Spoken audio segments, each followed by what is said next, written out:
What's going on, everybody? What's going on? What's going on? It's your boy Doc Holiday. We back with another HBCU OverDrive Live week preview show. It is week 9 of the season. If you haven't done it by now, make sure that you like the stream. Most importantly, like the stream and become a subscriber. Comment and share with friends. Hit the notification bell to get everything HBCU OverDrive.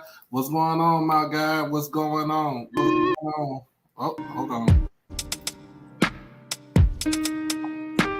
I am having audio issues. Hold on.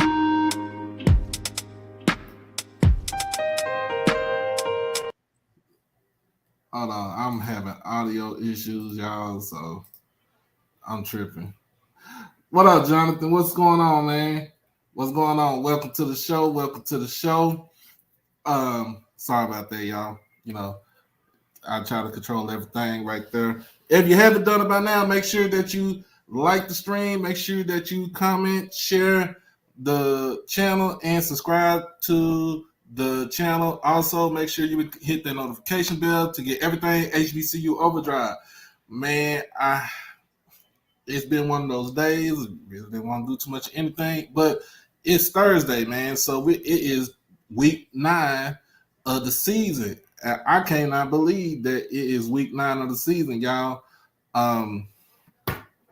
So I'm gonna put this up in here, and as far as always, with my banner and everything.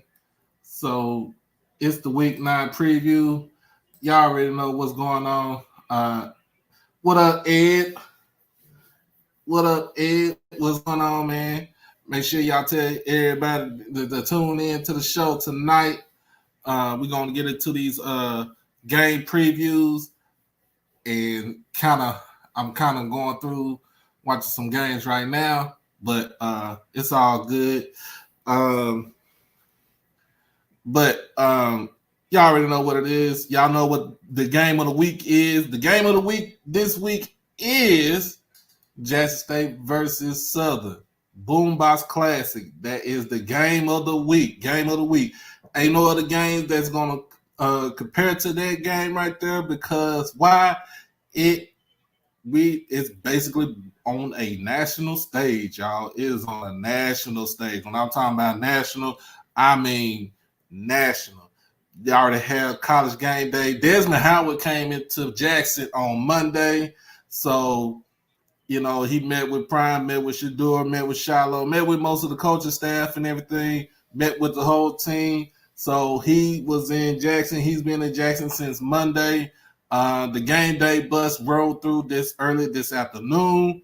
Everybody, they showed up and showed out with their signs, with the shirts, with whatever they got going on, whatever they have with them. They showed out.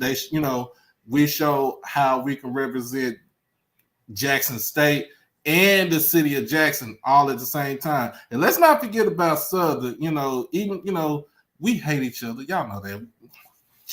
Y'all know Jackson State, Southern, we hate each other, y'all. Ain't no way around that. We hate each other. It's one of those rivalries where it's healthy, but it's like somebody with that ugly blue and gold come around, you be like, man, look, you gonna have to either A, take that off, or B, you're gonna have to talk to me through the door. And that's how that's how it is. That's how that rivalry is, yo. If you don't know about that rivalry. But also, man, on Saturday, 8:00, Saturday at 8:00, college game day pregame show, ESPN's flagship college live pregame show. Like I said, they will be at the vet starting at 8:00 in the morning. That's start time for the show. I heard they want people to come up around about 7. If you tailgating, you already know you already got your spot for tailgating. Make sure you get that. Pretty much. Make sure we hit that like, bro. There you go. It's literally free, y'all. It's literally free. And make sure people come along, you know what I'm saying? I know everybody's watching other shows and stuff like that. So I'm not gonna hate. I'm not gonna hate. I'm always gonna congratulate. Make sure everybody eat. They eat off the same plate. Ain't nobody greater than the next person, so I'm not even worried about that. But like I said, congratulations to me, man, for I hit 500 subscribers the other day. That is a big achievement for me. Now we're trying to get to 600 subscribers because I want to do this slow but sure. But I want to make sure that this channel actually gets monetized and that we are going to be good. That way, once they get monetized and they go through all the stuff, I can do the membership perks. I do all this stuff right there. So it's going to be a good day, y'all. It's going to be a good time. So I'm glad that I was able to hit that mark. It's not, like I said, it's not an easy thing to do. I thought it was real easy for me, but when you currently got to pump out the content and edit and stuff like that, and then you go live, you got to make sure that you're good as far as going live. It's all good. But we're not going to sit here and talk about too much about that right now. We're going to go ahead and get to, like I said, it's the week 9 preview. We got some big games that's also in the Swac and the MEAC. So let's make sure, let's try to go into this. And, I'm going to go ahead and start off with the MEAC. MEAC is a little brother, but they like to beat up on each other,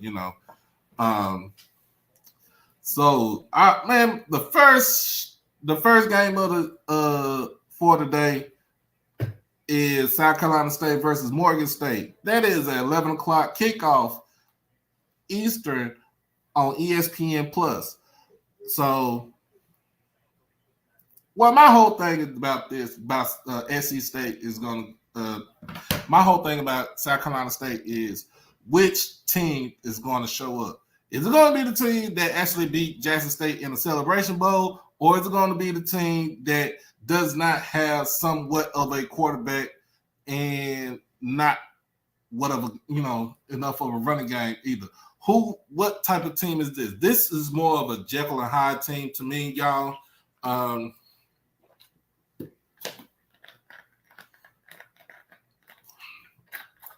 This is the team where this is a team you don't know what you're going to get. You don't know what you're going to get. Is Corey Fields going to be the one that can actually throw above 50%, or is he going to be the one that puts up atrocious numbers from on a weekly basis? Is this also going to be the team that kind of had a strong running game from what you saw last season, or is this going to be the team that you see right now that can't run the ball worth the lick? And from what I'm saying is, I feel like this might be the team where Corey Fields might have a field day, but as far as running the ball, they ain't going to be able to run the ball against Morgan State. Morgan State, man, I'm going to let y'all know this. If Coach Wilson had an actual recruiting class and not be hired before summertime, then you will see a difference in this Morgan State team off the bat. So what I'm going to see is as far as Morgan State, Alfonso Graham, man, that kid is dynamite. He's electric. He's basically a bolt of lightning. This kid has carried the ball, averages 6.1 yards per carry with 5 touchdowns, over 600 yards rushing. He's also capable out of the backfield. 13 receptions for 85 yards and 1 touchdown out of the backfield. So it's basically, who are you going to get when you get a who are you going to get when they play this game? Who are you going to get? That's all I'm asking. Who are you going to get? My prediction for this game right here is also which defense shows up. We already know about Buddy Pugh. We already know about Buddy Pugh's defense. They are legit. We don't know too much about Damian Wilson's defense, even though we've seen it on the D2 level when he was at Bowie State. I'm about to say Boise State. I'm about to get ran up out of here. When he was at Bowie State. But with Bowie State, his team led division. I think his team was top 10 in Division II as far as defensive statistical category. Let me get my words straight. The main categories in defensive stats. Basically, that's what he led. That's what Bowie State led in Division II. My thing about Morgan is with their defense, can they make Corey Fields look pedestrian? Can they make him look way below average than what he is already? And what I say is yes. I say is yes. So with my score prediction for this game, I got Morgan State winning, not by a lot. I got them winning by at least 3, 24-21 Morgan State. The South Carolina State will do enough to keep themselves in the game, but they won't come victorious.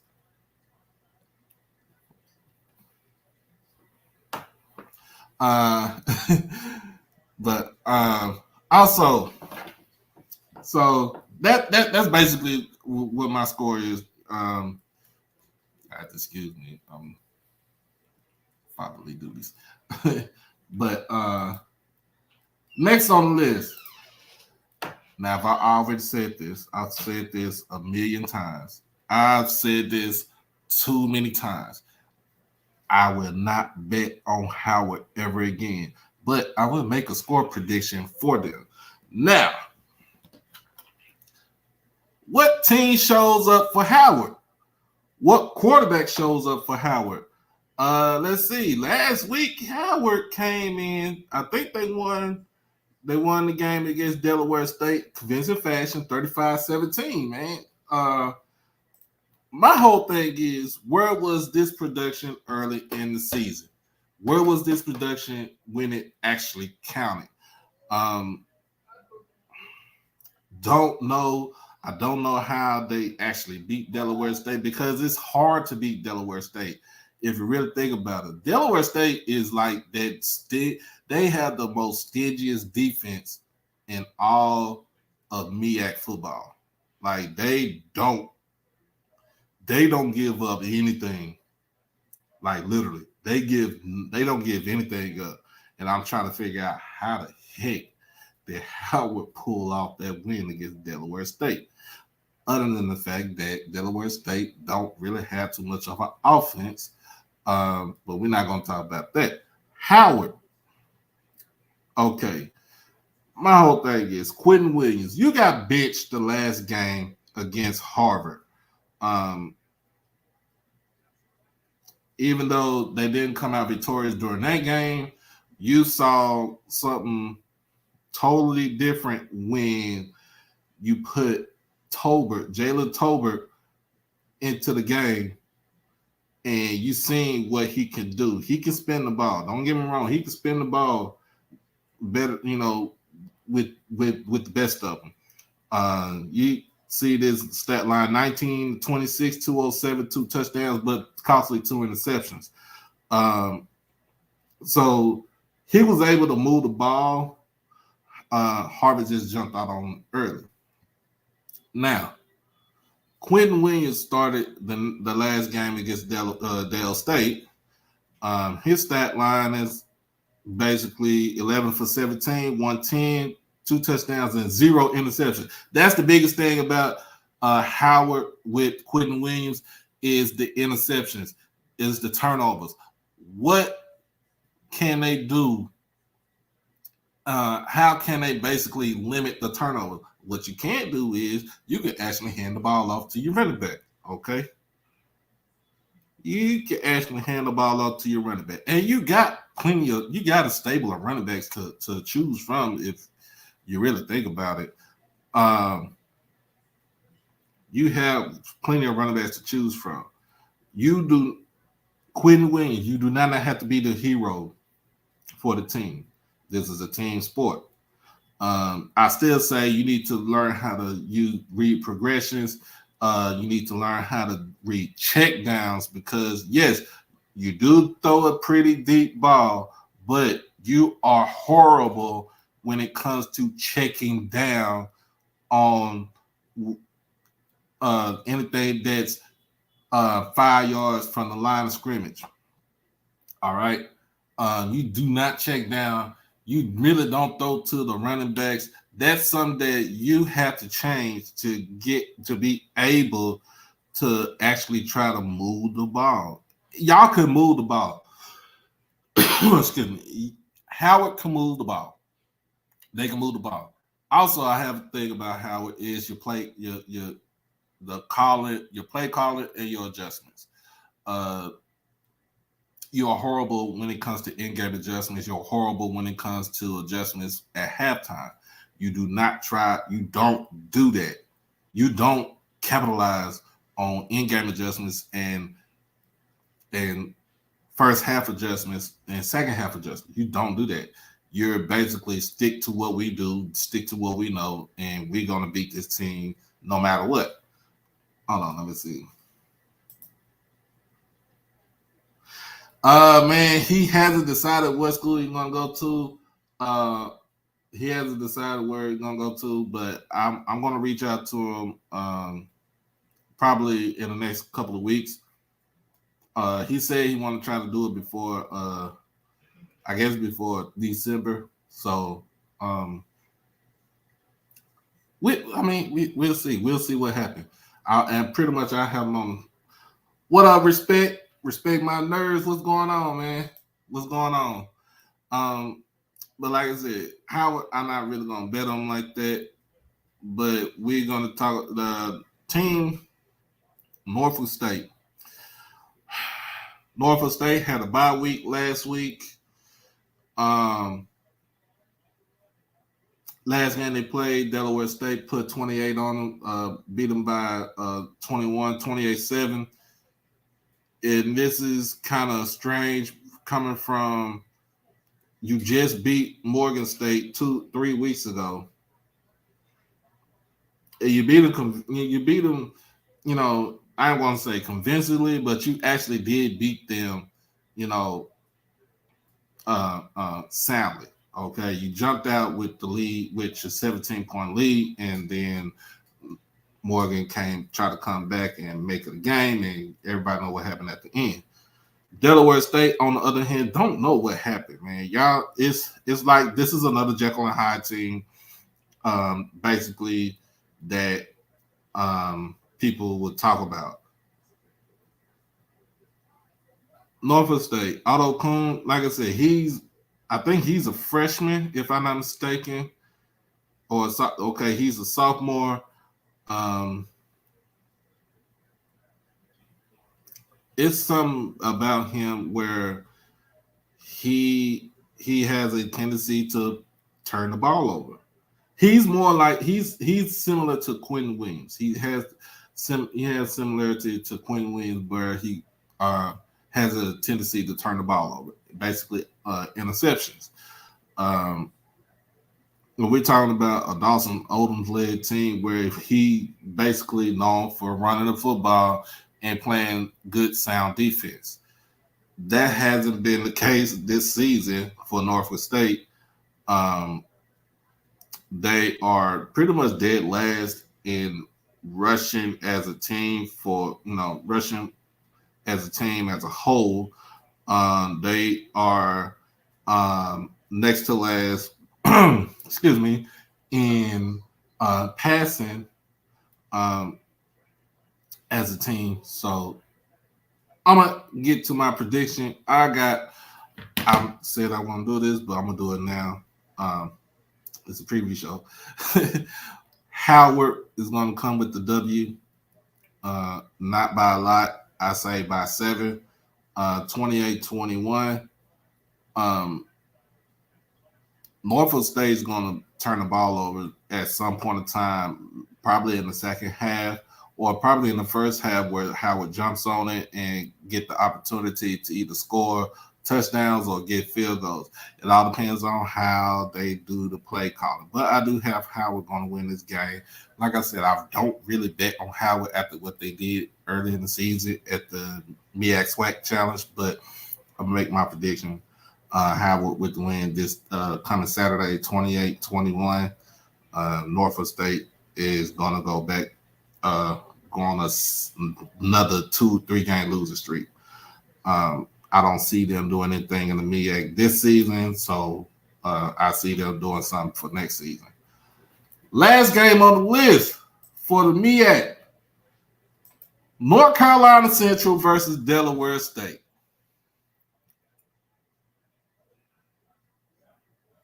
North Carolina Central versus Delaware State. Now, where can I go? Where can I start off at? Let's start off at Central. Let's start off with Central. Hey, how y'all let South Carolina State beat y'all by 2? How can y'all let South Carolina State beat y'all by 2? No, I don't want to hear about Buddy Pugh do this and all this other stuff like that. Nope. My boy Josh, how do y'all let South Carolina State beat y'all by 2? Okay? And not only by 2, you let them score 20 straight points in the second quarter to even be in the thick of things with y'all. I'm trying to figure this out. All right, Davis Richard last weekend had 11 for 24, 177, 2 touchdowns, and 1 interception. Below 50%. That ain't his. That's not supposed to be his average. He also ran for 80 yards, so he had over 260 yards of total offense, which is cool. But as far as the defense goes, why did y'all let South Carolina State come up on y'all 20 points in the second half? Like 20 points in the second half. Got to understand what's going on. Excuse me, y'all.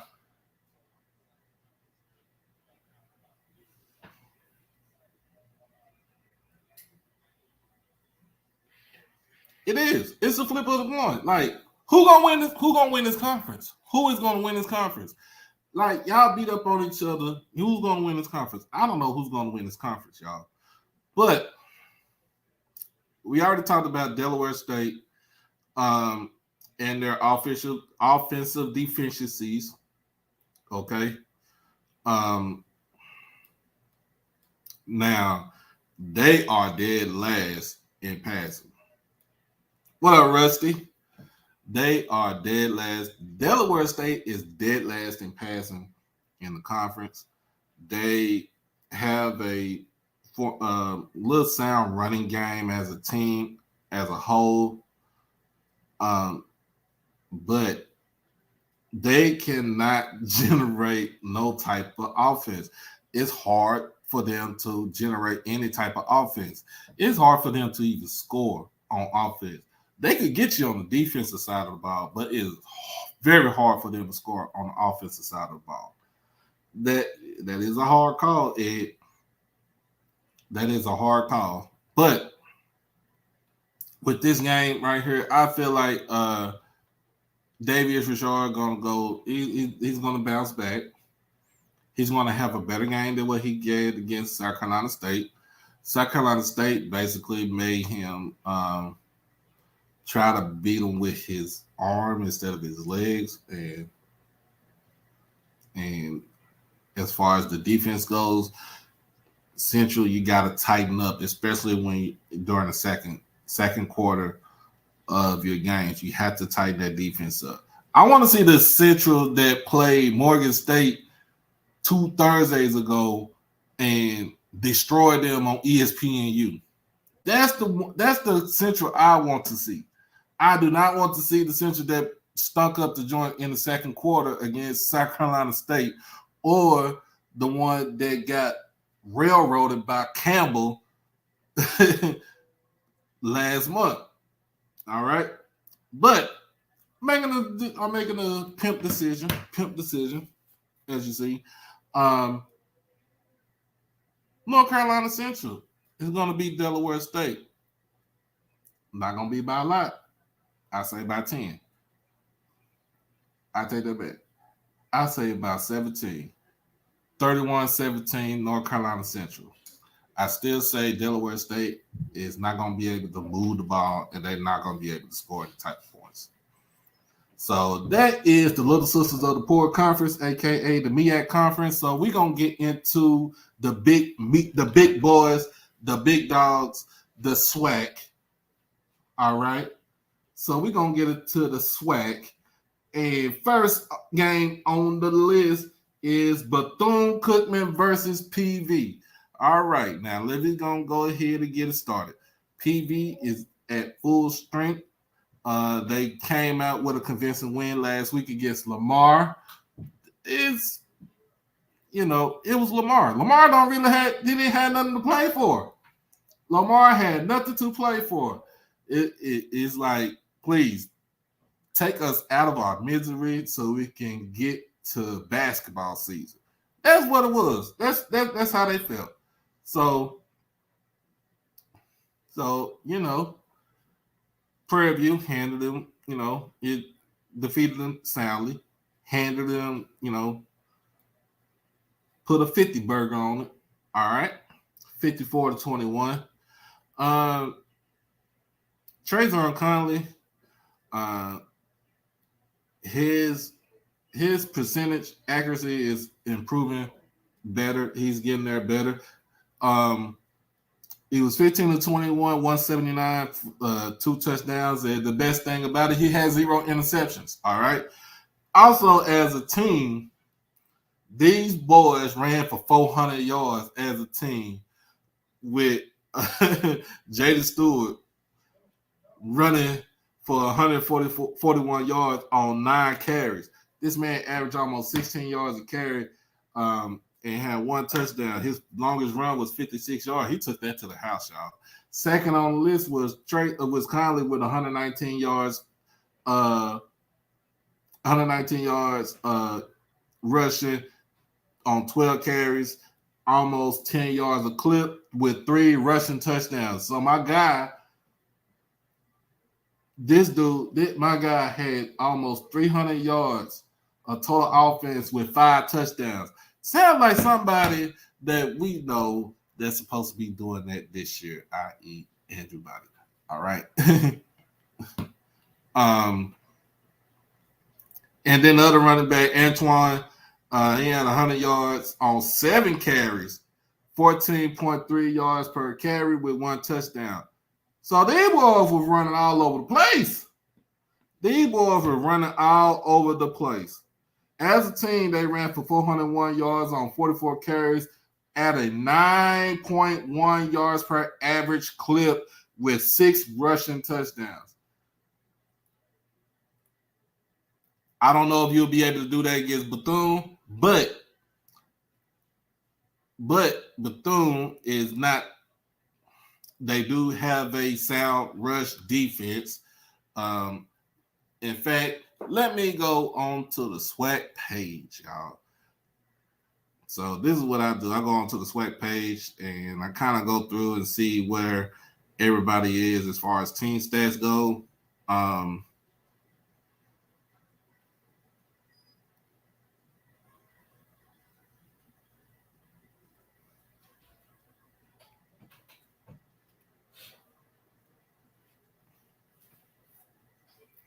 Let me see. Make sure.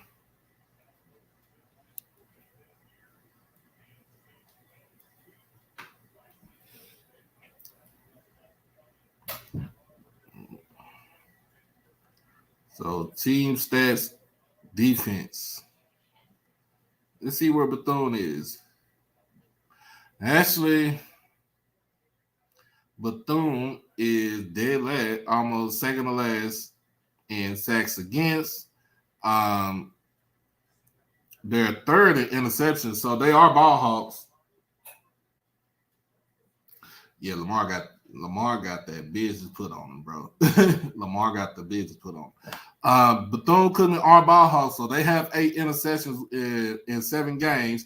They have taken 2 to the house, so they are ball hawks. So beware to not throw the ball that way. And sacks by Bethune is second to last. Is sacks by.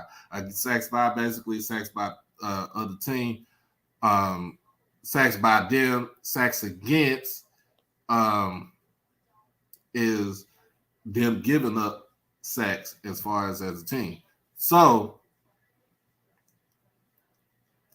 let's see where they at in passing. Passing, they're ranked 4th in the conference in passing yards at 219 yards per through the air. Defensive passing, they are 9th, even though they do lead. They are like 3rd in the league in interceptions. They give up 223 yards passing on defense. And their defensive efficiency is 9th in the conference. So these boys kind of, it's a Jekyll and Hyde type thing again with Bethune-Cookman. And as far as they passing defense, their rush defense, these boys are dead last. These dudes give up 224 yards in rushing. 224 in rushing as a team on defense. You are not gonna be able to win games like that. You're not going to be able to win games like that. But they do rush the ball for 145 yards per game. That's 8 in the league in the conference. So you have to be able to stop the run, which I feel like you're not going to do against Prairie. And then you have to be able to control the clock with running the ball, in which you're not going to be able to do that either. Okay. Prairie really is seeking, is like damn near seeking revenge for losing against Southern. So Prairie is going to be looking at Bethune like they're Southern. I got Prairie winning this game by 24 points. I got them winning. I have them winning 41-17. 41-17. This game is at Prairie View, Texas. All right, at 2:00. So make sure y'all get there in time. Second game on the list. All right. Pine Bluff versus FAMU. Now, how do I feel about this game? You just fired Doc Gamble last Friday. Don Treadwell is the interim coach. From word on the street, from what I'm hearing, is that they're trying to make him the actual head coach for next season. But you don't know what's gonna happen. You don't know what's up with it. Coach Treadwell does have he has a good resume as far as with being a coordinator. He did take over for Mark D'Antonio when he was at Michigan State when D'Antonio went out with his illness. Did lead them to a bowl game. I think those are years that they had Kirk Cousins on the team and Le'Veon Bell. So he he knows how to coach a team. He knows how to coach a FBS team. He knows a Power 5 team, and hopefully he can be able to get these guys rolling again. But what I'm about to say is that it's not going to happen this season, so you're going to have to get it started next season, because I feel like the same thing I've been saying every week about Pine Bluff. You cannot start off 2-0 against these Rudy Poo cupcake teams and then get bombarded for a 9-game losing streak after that. You can't do that. You cannot do that. And here's my whole thing. Spring 2021, you win the Swac. West. You go to the Swac championship game. You lose to Alabama A&M. There's a lot of promise. You had a lot of promise. You had a lot of passion for the season, for the fall of 2021. You win your first 2 games, first 2 out of 3 games. You go to Alcorn, and you basically shit a brick at Alcorn, and basically you couldn't get past your own ghost. All right. So you goes 2-9 first season of the first fall 2021. Spring this season, it's the same thing. Win the first 2 games, and then you're on a 5-game losing streak. You are 4-14 since you have lost 5 straight on top of the 9 straight that you lost last season. So you are 4-14. Now you're about to be 4-15 in the last year and a half. Like I said, Treadwell just needs. Pine Bluff needs to kind of start all over. Treadwell, I don't know how his situation is going to be, but if he does become the new head coach for Pine Bluff, he needs to bring in his whole own staff. I feel like that's the main thing. You kind of need to wash your sins away of Doc Gamble, even though it ain't sins, but you kind of need to wash that stain away of Doc Gamble, because of the simple fact that you can't get out of the way of your own failure.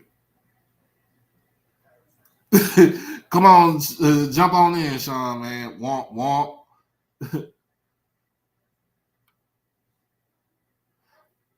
If Brian Dawkins become the head coach of Pine Bluff, man, we're gonna be talking about this all through the spring.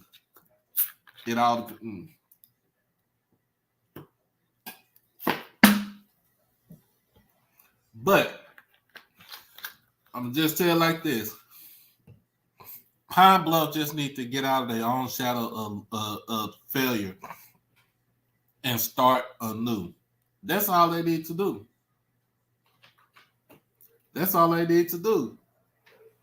They need to get out the shadow of their own failures. That's all. That's all, man. What up? Womp. Feeling like Fame, man. I feel you. There he is. There you go. Hey, but man. man. Pine Bluff they got to get it together. I don't see it happening this season. They just got to start with a whole clean slate. I hate to be the bearer of bad news. If I'm the AD, I'm firing everybody. You have to. You got to get away from that stain of Doc Gamble. In fact, stop. Is it like we be talking about? Stop hiring in-house. Treadwell is an in-house interim coach, but you got to get away from the in-house stuff. It's not gonna work unless your name Deion Sanders. With FAMU, man, it's all about Musa. It's all about Musa. It's all about getting his numbers. Um, it's all about getting his numbers. I feel like he's gonna pass for about 25. He's gonna pass about 2,500 yards this season. Um, they are and they are. I think they're second to last in rush offense. They can't run the ball worth the crap.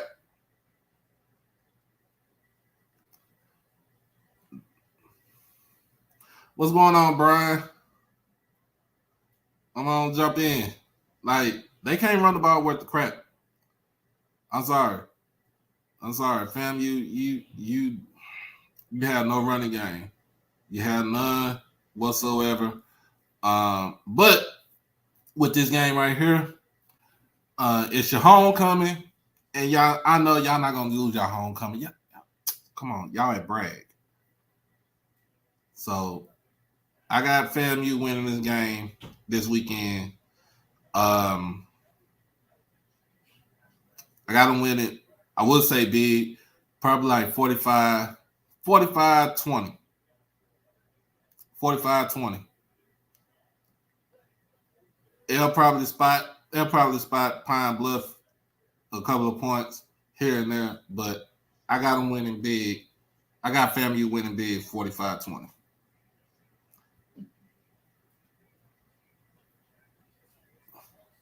What'd you think?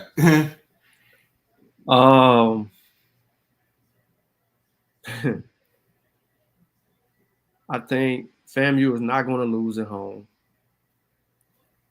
Arkansas Pine Bluff has been trash all year long. All year. They've been the worst team, competitively, the worst team on either side of the division this year. And I'm saying that to say they've been getting numbers that D2 schools are getting put on them by people. Yeah. And I think that I still think the East is more talented than the West. The West is a little bit more physical than the East as far as football play. Yeah. For some teams, not all, for some teams. For some teams. Yeah. So I think that Musa's going to have opportunities to be able to put the ball in places for other receivers outside of Xavier that he could find some success. I think that he could find excellent success using his tight end, his backs out of the backfield, and when he has Xavier one-on-one, you know what I mean? I think he makes that happen. I think that FAMU might be able to run the ball a little bit better. And defensively, they may threat UAPB because no one knows who the hell UAPB's running backs or quarterbacks are, offensive linemen. You know, everybody's confused about what type of product they're putting out on the field, and so I don't necessarily know if it's 45 to something, but it may be like 34-10 if UAPB can get something in the second half to go their way, like a fumble, a muff punt, something. But man, that's my take on UAPB because I'm still in a position to where I just think that we jumped to a conclusion too soon about the West, based on how those early games went for everybody on that side, and we then start crowning it as tough and competitive and talented.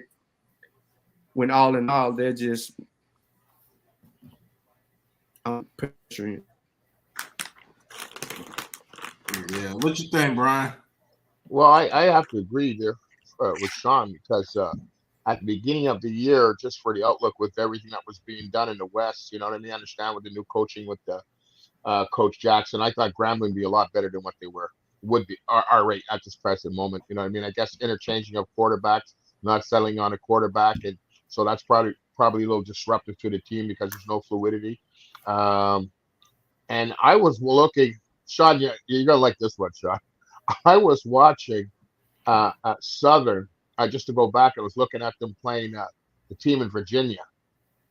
Man, they look like their Virginia team looked like they picked the players out of the parking lot to play. They were horrible. They were just terrible. And you know what I mean? And to play that kind of caliber, I understand you guys are a lot more knowledgeable in this space than I am for sure.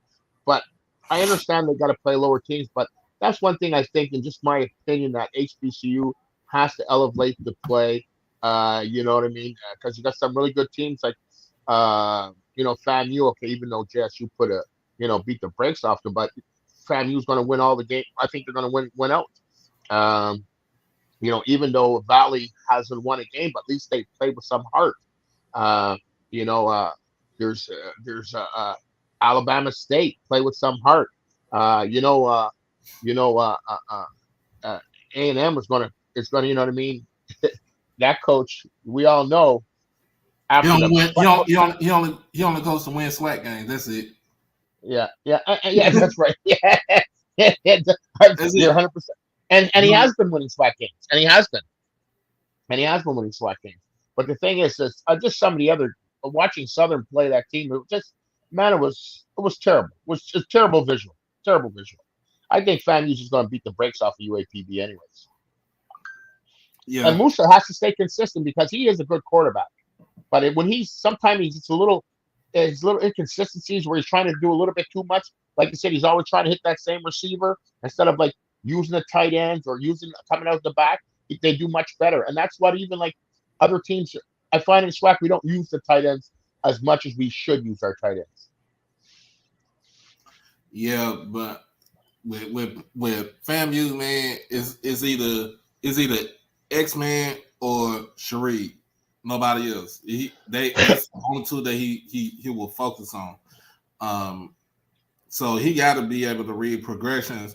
So this should be a big game this should be a real big game for him, an easy game for him to get. If you're gonna stat pad numbers, this will be the game that you would want to do it against. This will be the team that you wanted to do it against. I hate that word. What's that? I hate that word. Stat padding. Because it's not that, man. You run your offense, man. You run your offense. But if you want to run your offense efficiently, what's up? I say if you got a problem with me scoring on you, stop me. You got a problem with me running on you, stop me. You got a problem with me passing on you, stop me. Make me look dumb for doing what I'm doing to you. Do it. Yep. I'm aggressive and assertive, and I want my team to be aggressive and assertive. Let me give you an example of that. Mm-hmm. We saw JSU go up against what was it, Grambling? Yeah. And then was it the Grambling game? No, it wasn't the Grambling game. What game was it that it was the Bethune-Cookman game? Sorry. We saw JSU jump out 20-something to nothing. 30-0 at half. And then what we see? They got took the foot off the brake. They got lax. Right. So that's what you're trying to coach against. You see what I'm saying? Yeah, I feel what you're saying. People who think it's stat padding, no, I want to stay in a rhythm. I want my team to stay aggressive and in a rhythm. I'm trying to prove a point. Yep. Because, for instance, that BCU game would have been excellent had it been 60 points in the first quarter. Oh my God. They were tracking that. Had they hit 60 points in the first quarter, then you see them coming to their own. That's okay, so not to get off the subject, but that's what Deion Sanders is trying to get, Coach Prime is trying to get. Yeah. His team's mindset to play like. Yeah. Why is that so important? Is because he know if they putting 50, 60 points on the board and dominating statistically, teams are going to cheer them. Team gets recognized and NFL scouts continue to flow through that program. Other people think that they're stat padding for Shedeur Sanders. No. Yeah. You might be trying to help him get his numbers, But in him getting his numbers, guess who's getting catches? Daniels, Hooks, Willie. all the other right. Everybody's Wilkes. Everybody's getting what? Film. Yep. The game now is about how much film we can put on tape for the scouts. When Shiloh came back and he played against Everett, you know what he said in his comments? I mean, when they interviewed him, I put on good film. he said, he said, I got some good coverage film today. Yeah. And he did a damn good job too. Come on. The first thing that he said was, I had some good film, some good coverage film. Yep. What did Travis say when they interviewed when Travis was doing his own vlog from the game? He said, man, I wanted him to throw at me more so I can put some film on for the scouts. Yeah. Look at their mindset. Even him thinking as a fret, being a freshman, he's thinking film. Well, there's a bigger picture that's being portrayed here. It's like what does any player, any athlete want is exposure. And the more exposure you get, the more eyes are upon you, more opportunities are presented. I feel you. So we're gonna move on. Let's move on to the next game. The next game I got is Alcorn versus Grambling. And Grambling, they found their quarterback, Julian Calvez, is still not going to be enough as far as the outcome of the game. Mo Washington, I think he is back from injury. So he got injured again. My whole thing, Maurice Washington, he's back from injury. He came back like a couple games ago. Okay. But it's still hard for them to get it going. Alcorn, on the other hand, got to get that stain, got to get that taste out of their mouth. Texas Southern putting the beat down, trying to put, like, I wouldn't even call it a beat down, but just the loss. You know what I'm saying? Them losing like that to Texas Southern. You got Aaron Allen. He passed for almost 400 yards. He had 3 touchdowns, but he also had 3 picks. And one of them picks got taken to the house. So you can't, I mean, if you're gonna pass the ball like that efficiently, and you're gonna pass the ball like that, you know what I'm saying, just all around the field, you have to limit your turnovers. Texas Southern is that type of defense where they'll let you beat us, you know what I'm saying, throwing the ball all over the field. But we ain't going to give you, you know what I'm saying, we're going to take that ball and we're going to take it to the house. They tie for the lead in the conference in interceptions with 10. So Alcorn, then too, you got a workhorse and a running back, Jarvion Howard. He had over 100 yards on the ground. My whole thing is you should have used him more to control the flow of the game. And especially if if you want to, you trying to show your dominance, like Alcorn, you're not a passing team like that. You do not pass the ball like that. You run the ball, you play good sound defense, and that's it. Your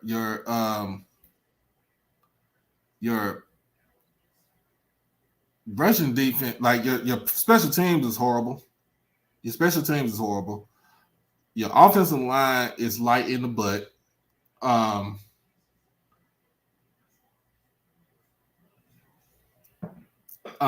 So basically, with Alcorn, I feel like this is a bounce back game, so they can win this game. And then, as far as with the standings go in the West, they still going to be in contention in the West because it's like Sean said, it's still wide open. The West is the wild West for it ain't the wild West for nothing. they are still in contention to win the Western Division. They are still in contention to win the Western Division. I got Alcorn winning this game. I got them winning it big because they just want to get that stench off of them from losing to Texas Southern at their homecoming. Get it off your mind, get it off your body, beat the brakes off of Grambling. I got them winning by at least 35 points, 38-3. They're gonna try to show their dominance against Grambling, and I think they play. Alcorn plays PV next, as far as in the West. PV hasn't played Alcorn yet, so that's your carousel right there. Southern PV, Texas Southern, and Alcorn in the West. Everybody know in the East what's gonna happen. Jackson State gonna win the East. FAMU gonna beg to try to get into the playoffs, and that's it. Now they already started. Now it already started it. And they already started. They already started kissing ass. Like, but you don't have started it. But you don't have the game film to say, hey, we need to be in the playoffs. Yes, y'all on a 5-game winning streak after getting your ass kicked the first 2 weeks of the season. But you can't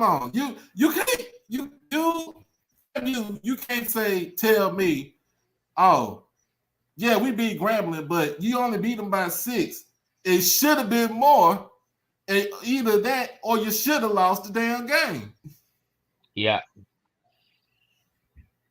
Grambling so you can't well. Tell me Grambling was supposed to win that game right there. You couldn't tell me that you're going to try to get into the playoffs for you to just come on to Louisiana to play Southeast or go to Georgia to play Mercer or somebody and get the brakes beat off of you, and that's it. That's the end of your season. All right, let me just keep it a buck, bro. Keep it a buck. Keep it a buck. Grambling has the ability to upset somebody. They have the ability to do that, to get a win when you think they ain't supposed to. And what better team to get a win against than your opponent who's in turmoil right now, on a losing streak, blew opportunities all year long because they ain't been able to put things together, over-relied on the run against Southern when you should have threw the ball in some instances to where you would have been able to at least win that game and potentially be in this conversation for Swac West and potentially Swac opportunity to play in the Swac championship. Mm-hmm. So it's a little bit of coaching, a little bit of everything. That coach imploded earlier this week, talking about he's no longer doing the show. So you have to take all that into account. And the whole time, Grambling, no, they just trash. They just trying to get to next year. They trying to wait till next year. They trying to get that. They trying to wait till next year. Hugh get his second recruiting class in. He probably gonna have to change. He probably gonna change offensive coordinator because John Simon ain't it. Hey, all the pressure is on Alcorn. There. Because if they make a bonehead play in this game, guess what happened? They might lose. Oh, they might lose. They might lose. So I'm feeling upsettish. I'm feeling upsettish. You feeling upsettish? Yeah. Okay. But I watched that game, FAMU and Grambling, which was actually a really good game. It was a good game. It was a good game. I'm not gonna say anything bad about it, but the simple fact that they should have beat FAMU. That FAMU should have lost the game. Yeah. Well, you see, that's where the inexperience of the quarterback Cortez came into play, because there was some plays that it was there for him to make a play, and he didn't make held on the ball a little bit too long, and a couple bad decisions. Well, you can expect that from freshmen anyways, right? But they definitely should have won that game. Would it turn their season around? No, but it would give them a lift, a little bit more excitement in the program, saying, you know what I mean, we are striving, and we maybe narrow down our quarterback for next year, and so on and so forth like that. Alcorn losing this game, you feel a little upsetish. I don't. I think Alcorn's going to beat Grambling. I think if Grambling's going to win a game, upset game, is that last game of the year, Southern. Southern. Okay. So next on the list, man, we got. Brian said, "Ain't this week is Southern the last game of the year in November, late November." Yeah, but by that time, they just ready to get. They just ready for to beat a for spoiler. The season. To beat a spoiler, play spoiler. Well, they can play spoiler, and basically they can be like they can shit on Southern's parade. Washington can play spoiler. All he needs is a look. Pew. Oh yeah. They can play spoiler, and that quarterback. The problem with the quarterback is Calvez is that he by then though he might feel a little bit more comfortable and have a little moxie to him, to where that D line, if they get to coming at him, boom bap, he get up out of there, or Hugh keeps him on the roll, rolling out or something, like rolling to his right versus his left. Yeah. Or, you know what I mean? Scheming the DNs so that he could do everything, because they'll say he a Graham fan and he wants to clean house. I still say keep Hugh, get rid of John Simon as OC. Y'all need to come back. Call Art Briles. Get him on the phone. That's what I'm about to say. So y'all let Art come back after all of what happened before? I wouldn't give a damn. I don't care what anybody say to me. No, I'm just asking. I'm not. Here's what I think. What happened, Sean, with everything that's going on, and with the Deshaun Watson thing going in the NFL, and then all of a sudden you have Art Briles, which he was no charges were laid against him. He got suspended and stuff like that, I guess. But the thing is, they wilted under pressure, because the first week is going to be strong. The second, hey, listen, if they would have stuck to their guns and had a little bit more backbone, it would have all passed over with it. And then if you start winning games and you see the offense is being a little bit better, this would have all been said. Now what we're talking about, change the OC, change this one, change that one. He's got a focus, even though he's offensive background, he's got to concentrate on his coaching, the whole duties of being a head coach. And Art Briles was the perfect guy, man. I can't see him as an analyst, bro. I have to see him as an actual coach. OC. He has to be the offensive coordinator. Yeah, I don't want him as an analyst. OC. Listen to me. This is what I don't care who go get what, when, where, or how, right? I just really want Grambling to upset, play spoiler somewhere. Because right now you don't want to be in the same position as a UAPB, and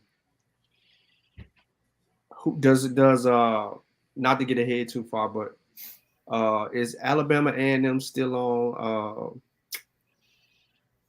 Mississippi Valley's schedule?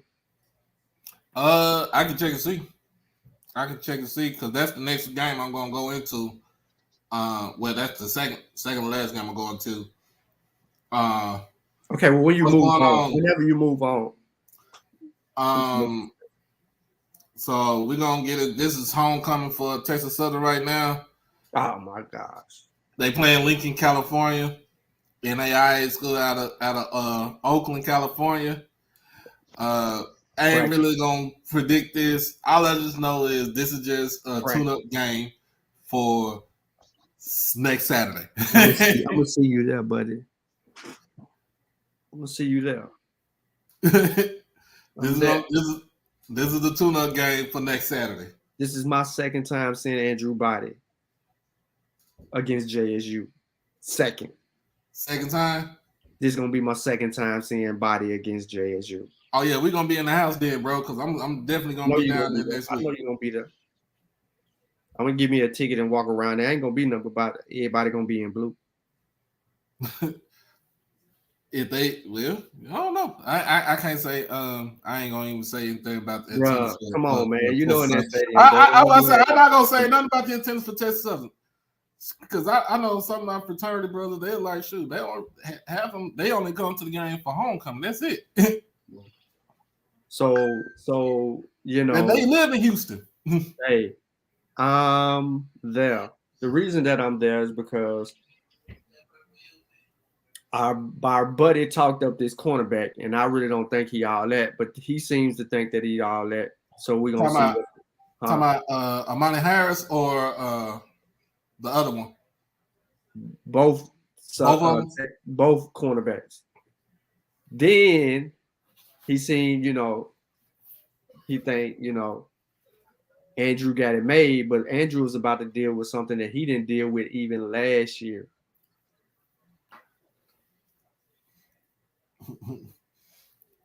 What, team defense? Total team defense. It ain't gonna be no missed tackles. Oh no, ain't gonna be no missed tackles. He ain't breaking up out the pocket this time and going about 40 and 50. Yeah, he ain't putting no 24, 28 points. Nah, he ain't doing none of that. But this ain't a game, bro. What's the next real game that you got up here, bro? I'm not gonna give a score on this game. It's homecoming for them, so they just basically get ready for next week. If they put up 80 points on Lincoln, what do you say? It's a fraud. Come on, man.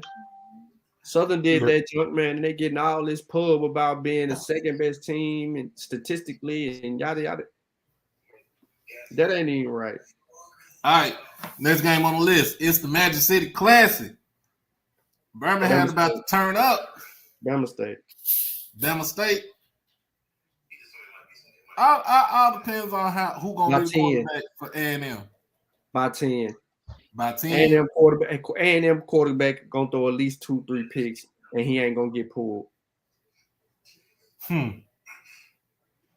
We won't even see Quincy unless the Alabama State knock the quarterback out the game. So, question for Bama State: who gonna be your starting quarterback Saturday? It don't even matter. They both gonna win.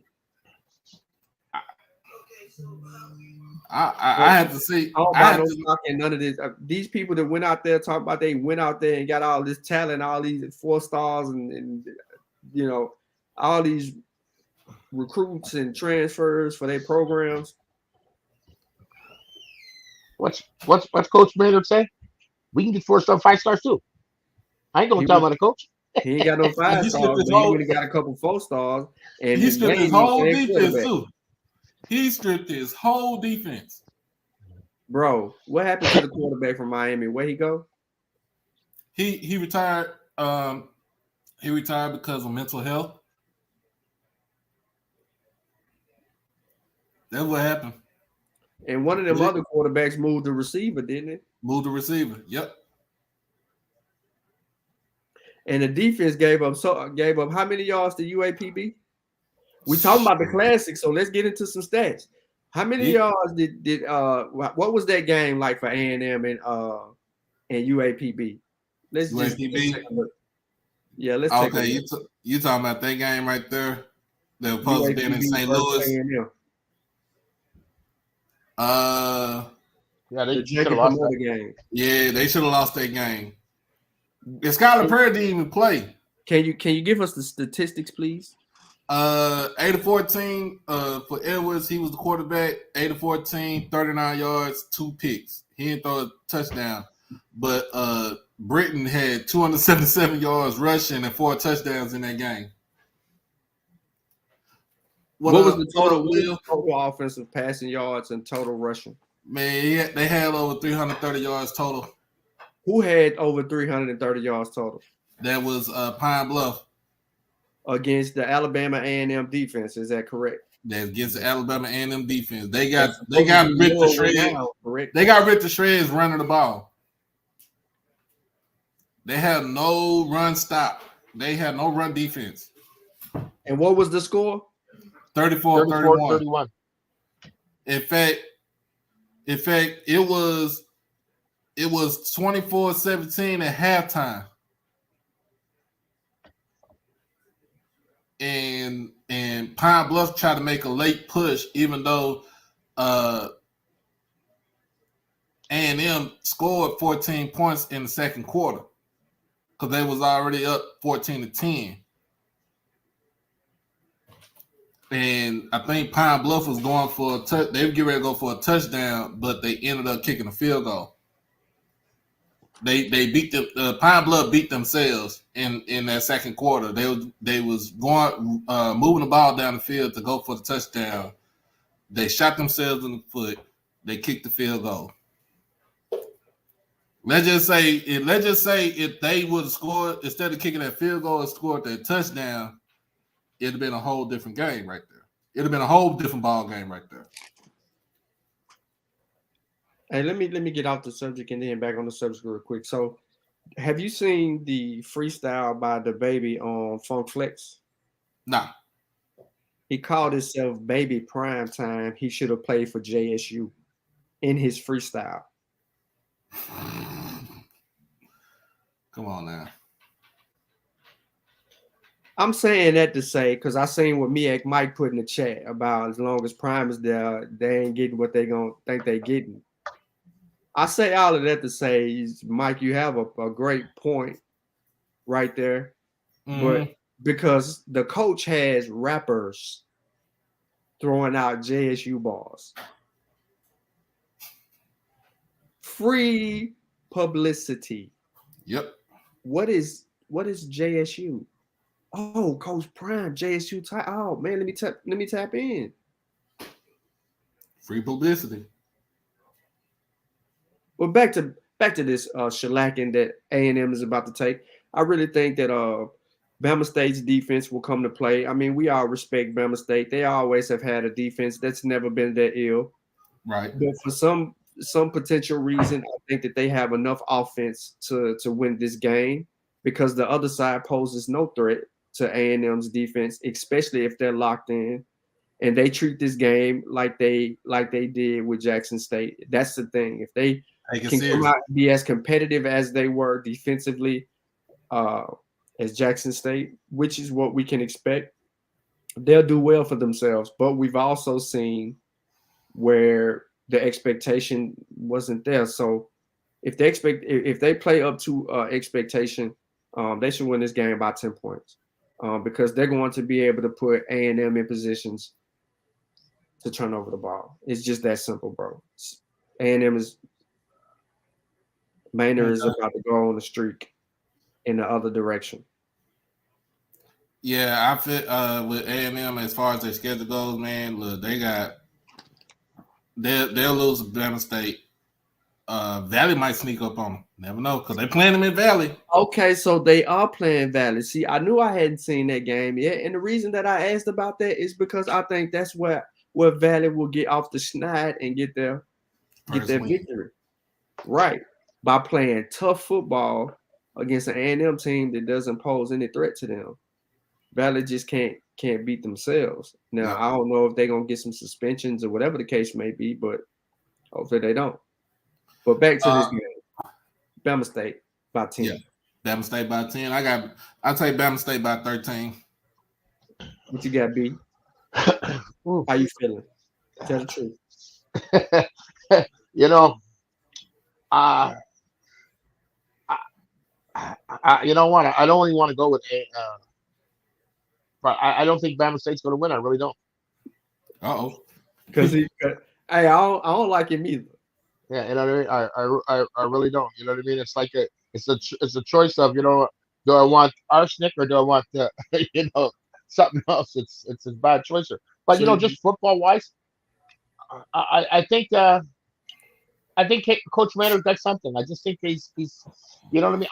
I'm looking at the inexperience of Coach Robinson here, You know, I'm looking at his inexperience and the way that the team plays, and they take on his personality and stuff like that. Most you want your team to take on your personality, but I think they can be thrown off.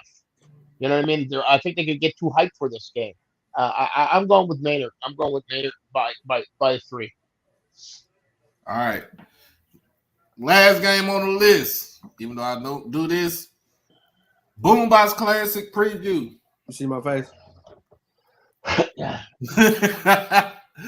I gotta do it though. It's for the people. No. You have to. What's the weather? What's the weather talking about? It don't even. We're gonna it's rain. still showing rain. Yeah. But it lightens up as the day goes. So if they change the game to a night game by like 6 o'clock, it's like 50% chance at that point. Yeah. So it's anywhere between 60 and 70% chance of rain. But they did throw out lightning, which could be a delay. And that's why I was going to ask this question when we got to this game. Do you think that it would be more could they even still move the game? I don't know. Nah, it'd be too late now. The time. Well, if there's threat of lightning and stuff like that during they would delay the game, and so they could delay that, couldn't they? But if it was a night game, and Jack State haven't played a night game since last year, since TSU. Not in fact since Swac championship game. Well, no, I'm talking Tennessee State. Tennessee State, yeah. But I'm talking about as far as at home. Okay, as far as the game, at the Vic. At home, they don't have. When I heard the lighting needs to be fixed. That's the reason why they playing a lot of day games. They playing these early afternoon games. Lighting on the home side is good, but I think the lighting on the away side needs to be fixed. That's the reason why and then also ESPN has the rights to where they can actually move these games to the actual time. But 7-0 Jackson State versus 5-2 Southern. Got them boys coming in from Scotlandville. They already here. They already in Mississippi. They already in Jackson. They done already started tailgating. You got the best dressed coach in all of FCS football, college football to be exact. Sweet Daddy Doolin. You know what I'm saying? He got his pimps. He got his pimp suits on. But you got Prime. You got Prime. You got Shador. We got a whole wave, y'all. Got a whole wave. A whole wave. Now, you know what makes this game interesting for me? What makes the games interesting? Every team that played close to Jackson and thought that they should have beat Jackson State. That's what the following game when they played Jackson State a second time. Mm-hmm. It was nowhere close. What I'm trying to say to y'all is this. Shador played bad against PV in that championship game. Yeah. So Southern is thinking that, hey, let's look at last year. Nope, this ain't the same team for last year. It's not the same offense. But how can we disrupt him and get him doing all of this? This ain't the same old line from last year either. They do a few things a little bit better than the other line, but I really think that our front four is better than that. So Dooley's a coach with a big ego, and he thinks that he got things figured out. So I'm thinking that this is where they get their behinds whooped. I don't care about the weather. I think the attitude of the team, right? The way they fed and FAMU talking about they should have beat JSU, they should have did this. That motivational speech. They don't need no YouTube video from one of those streamers talking crazy about JSU. No. They don't need that for bulletin board material. They already have the footage from last year to where people were saying that Southern should have beat them last year. Mm-hmm. Oh, they got a lucky throw to Weidman. but now we got bigger cornerbacks that's more aggressive and better. We got receivers that can go get the ball. We got a quarterback that's aggressive and can run. We still got an O-line. Just got some question marks. Yep. But I think the O-line's not really getting credit because the O-line, the last couple games, played very well for GSU. No. I'm talking about Southern's O-line. Oh, Southern. Yeah. Sorry about that, Sean. No, you good. Yeah, no, because I watched, like I said, I watched that game. Well, not the game. I can't even lie. Some of that against Lynchburg, and even for the quality of the team, it's like, man, I wasn't impressed with Southern. Then I went back and watched the Southern game with Alcorn, and Alcorn exposed them, man. Alcorn exposed. In that second half, they did. Because they jumped out on Alcorn and then they were able to slow things down. But so what you have to do is you have to go back and look at a couple of games. What did they do well against Alcorn in that second half? What did they do well Alcorn in the second half? Yeah. What did they do well? As far as defensive wise, they cloud the middle. They try to follow everything in the middle. Second of all, the cornerbacks played press. And Alcorn got some few turnovers in the second half too. Alcorn. Okay, so let me ask you this again, because I know for a fact that one of Alcorn's receivers was hurt. So, who does Alcorn have that would threaten the cornerbacks, that would allow them to feel like they could come up and play press? That would threaten the cornerbacks? They was beating Southern off the ball. Yeah.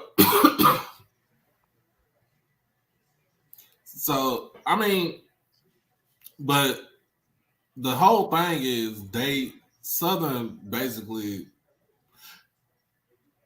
Alcorn basically just ran the ball. They got away from the pass. They got away from the pass in the second half. And the fact that they got away from the pass in the second half, it let Southern get themselves back into the game. But both of them, in fact, Southern in that second half was playing not to not get beat. The real thing about it, they were playing not to get beat. It was something that I saw when they played Texas Southern. When Texas Southern went up 21-0 in the first half of that game, that second half they came out, they only scored 3 points. They was playing not to get beat. They didn't come out being aggressive. First half, like Southern Alcorn's first half, Southern was aggressive in the first half. They was aggressive in the first half. Second half, they was playing not to get beat. They was being passive. That's how you're gonna get beat, though.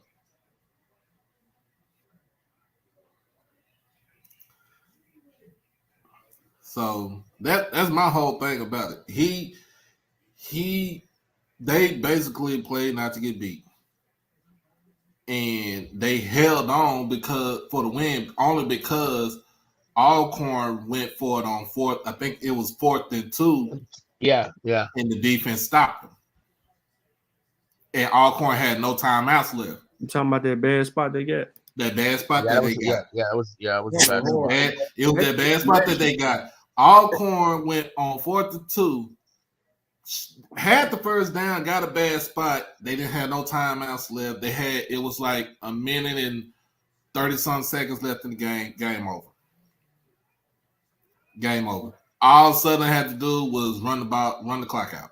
That's it. But Southern, you can't. If the keys to Southern really for this game is basically you got to be able to pass the ball. You can't be scared. You cannot be scared of the DBs for Jackson State. And this just keys. This is keys for Southern for them to win. You can't be scared of the DB for Jackson State. You can't. You have to be able to throw the ball. Now, the one receiver that they have, Petrie, he a dog. He a dog. I wish they would throw the ball. I wish they would throw the ball to him more. So what do you do? You think he a dog? You put Travis on for him for him to be a freshman. Yeah. No, here's my thing though, right? I think people are buying hype. What I mean by that, nothing to take away from his talent or anything like that. Basically, what I'm saying is his talent compared to who he's playing against, right? People bought into PV. People bought into Alcorn. They were sold on those. So when he goes up and he makes a play against these average people, he's going to look above average. But now you're saying because he's about to play against a Travis Hunter or a Nugget or Travis won that matchup all day long. K5. Travis won that matchup all day long. Yeah.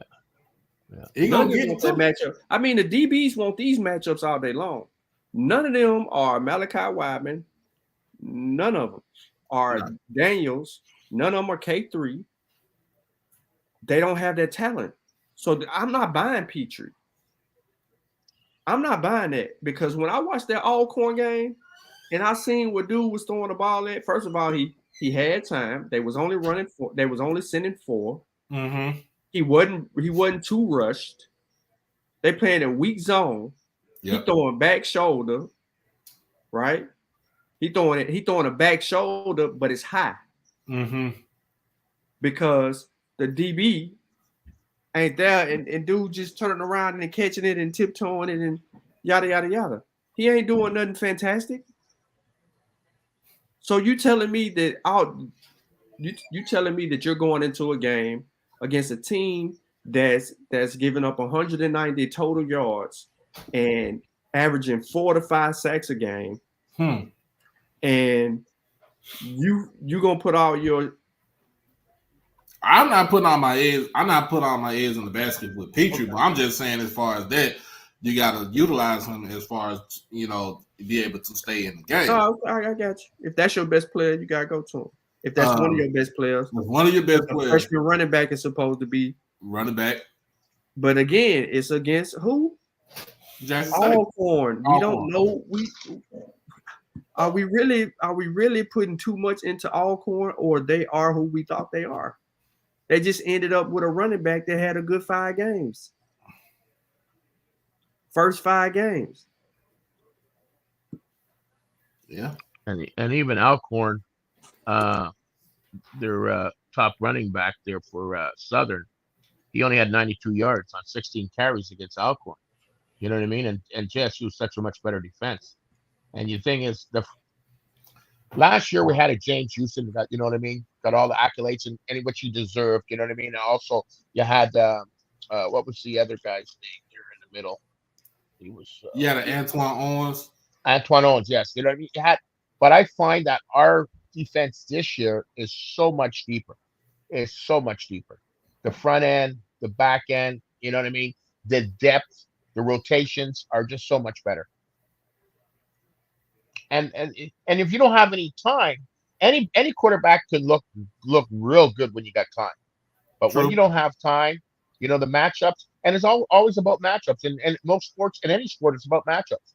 And Jackson State, their talent and their work ethic, and Coach Prime is not going to let these guys, not only Coach Prime, DT, he's always walking around like something pissed him off.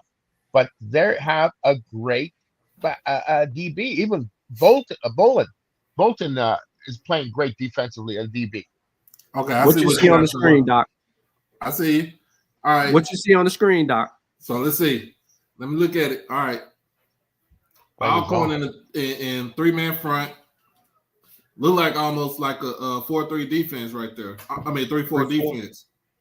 Yeah, but this is a nickelback. Mm-hmm. This is a corner. These are corners. Yeah. So you got 5 right here. You got basically 5 on 5. Mm-hmm. But you got these 2 people right here playing these 2 slots. Then you got the other 2 corners out there on the island, and you got 2 safeties deep. You're really facing a 5-man front or 7, but it's looking like a 7-man front only because of formation. Right. But so play because I'm trying to figure out if the linebackers do the linebackers come in and fill in the gaps. Okay, so here you go. No, they don't. So they play 3. They was rushing 3 linebackers going into coverage. This is the first play of the game. Yeah. So I'm looking at it. What you're saying though? How many people are right here? Shit, that's 5 right there. The same 4 people, the same 7 people are still at the line of scrimmage, and you have 4 people en route. You got this dude coming right here. You got this dude. This he's supposed to be running the either. I think he comes in. He's clearing. Watch this first play.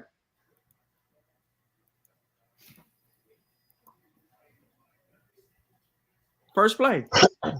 Okay. First play. And they didn't bring no type of pressure though. No pressure. No pressure whatsoever because they rushing 3 and everybody dropping back. Bro. 8 dropping back. The safety ain't even deep enough, and he throws this in between cover 2.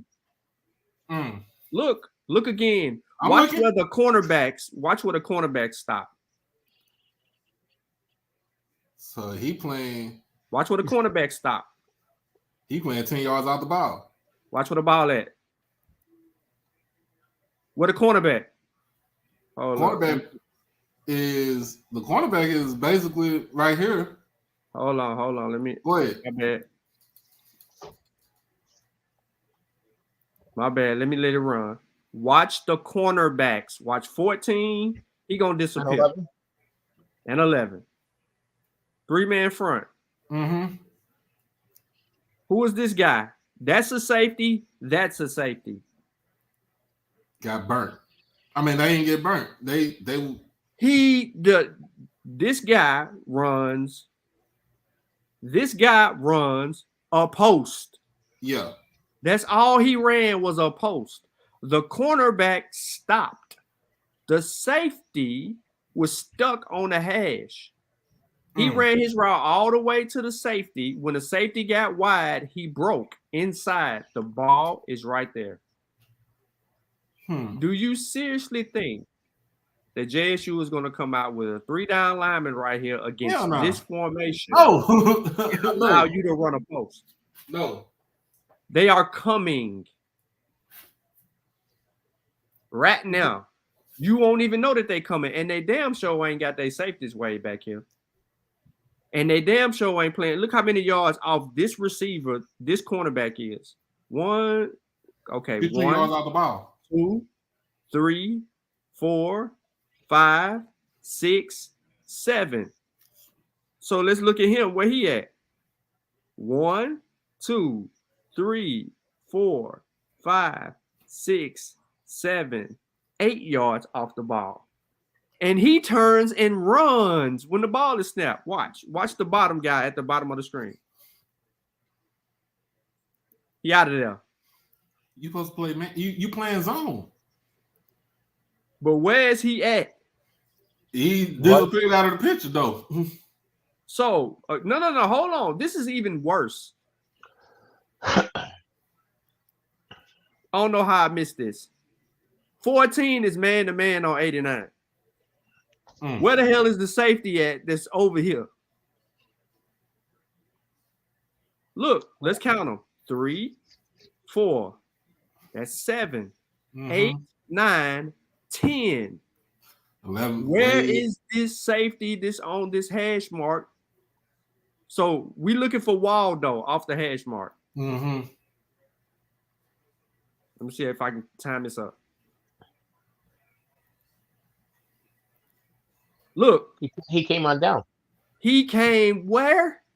Down. He can't. Oh my goodness. Why is he and why is this safety and this corner on this receiver? And he vacates his spot. This is a blown coverage. Yeah. They had two safeties, y'all. Because it's supposed to be covered like a cloud, right? The Safety, safety he right here. Yeah. He but comes he up came down. the slot. But what I'm saying is, if it's supposed to be a cover two cloud, like he's supposed to cloud. Bruh, the way he ran his defense, this safety was playing man to man against this slot guy, and this dude was playing flats. There was no blitz on. But hold on, watch this. Let's run it through to the next play. All right.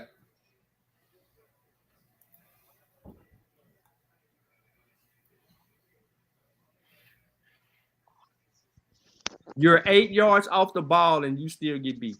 Mm-hmm.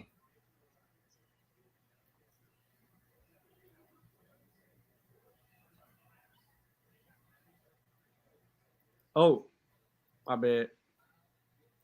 Mr. Campbell down there, homecoming. Mr. Campbell there. Yeah, homecoming. Shout out, Mr. Campbell. We know you busy. What's know up, But yeah, man. Now let me get this pause going. All right, now they hurry up on the ball. They're hurrying up on the ball. Hurrying up on the ball. Right? Quick replay. And when the replay ends, they on the ball. Yeah. It's a quick snap. Now, pause. All right.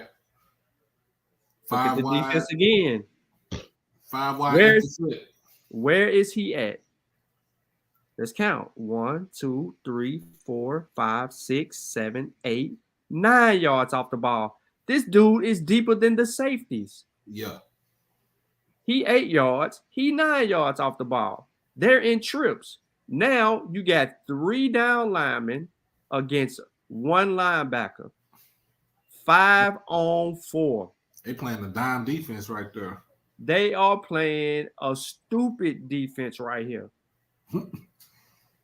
Because if he's this far back, real quick, let me show y'all some football tricks.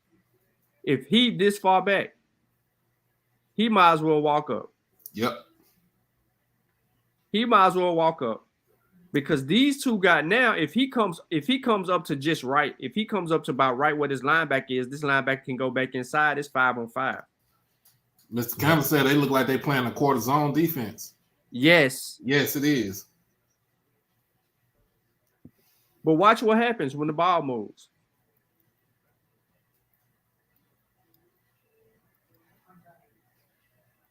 He don't go nowhere.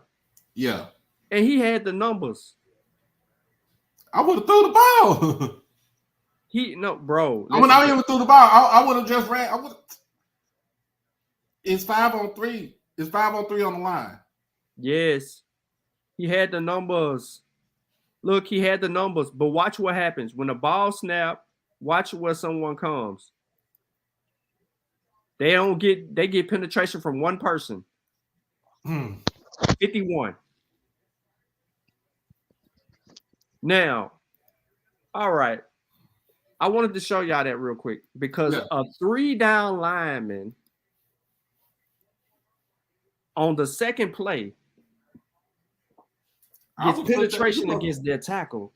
You're supposed to take that it to the stops house. a play that they should have sprung for at least 7 or 8 yards. Oh, yes. What I'm trying to tell y'all is this. Alcorn was playing way too soft. Alcorn was playing the same way that North Carolina State played against Campbell, rushing 3, and Campbell ate them up. I feel like it was worse on the third play. On the third play, I still say, man, that's crazy though. So, in fact, we can go. I'm gonna look at some. We're gonna get some film. Bro, listen. I don't watch this game so much. You watched that game right there? I watch this game so much because I wanted to figure out how could they get in the lead against this team that's trying to keep everything in front of them. I feel you. In that first half, everything went Southern's way. Nothing was working for Alcorn. But you beat yourself because you're too scared. How is your cornerback covering a third of the field when you got two safeties?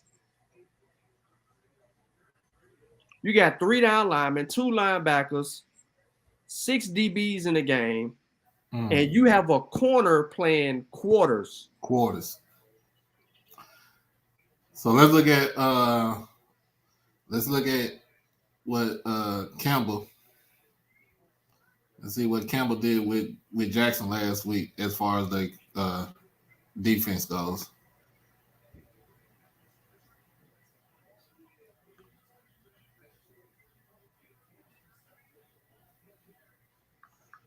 Well, let's do it like this. Let's see what Jackson State did with coming up in 2.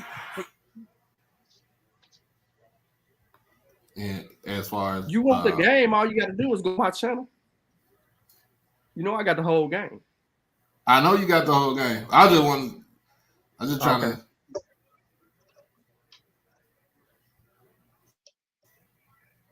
You hear the homecoming crowd starting to get loud here as we have a 4th down coming up in 2. Look at this. For Campbell, they go back to the running game. What'd you see right there? They coming on the line of scrimmage. As far as defense goes for Jackson State, everybody at the line of scrimmage. They don't care. Right. Well, Coach Spencer, even your safety, even your free safety that's supposed to be deep, right? Line of scrimmage, bro. They showed a strong, a heavy run formation.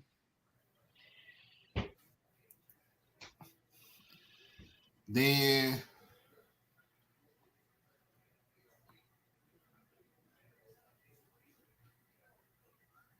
I don't even know what they got. And even a lot of the yards that the quarterback for Campbell got was from this tackle. But he is definitely elusive, though. You got to give him credit. Yeah, he only got away because of broken tackles. Yeah, to be honest. So hard and pushed back, passing for almost 2,000 yards, and they go back to the running game. This time they're going to pick up a nice gain. That is Jake.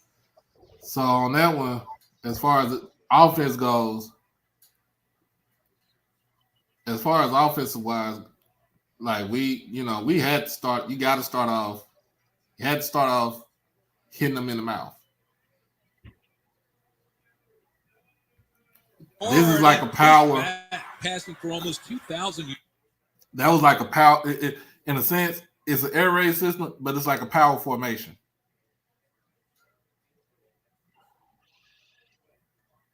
If you really think about it, like last week, we was trying to go blow for blow with a strong team, or strong RPO team, and basically, bro, if I just keep showing you this Southern game, bro, I'm gonna be looking at it like, it's gonna be worse than what it is. Look, the O-line, Southern's O-line is not what we think they're big guys, but they're not what we think they are. Slow foot. They slow foot. Yeah, I don't even care if they slow foot, bro. You can get up under their pad level and push them back. Fields, who's the left tackle, number 78. He let a dude that's smaller than him push him. Whoop him out the line. Man, whooping ain't even a thing, bro. Look, let me show y'all something else. Let me show y'all how Southern scored their first touchdown. I think it's important.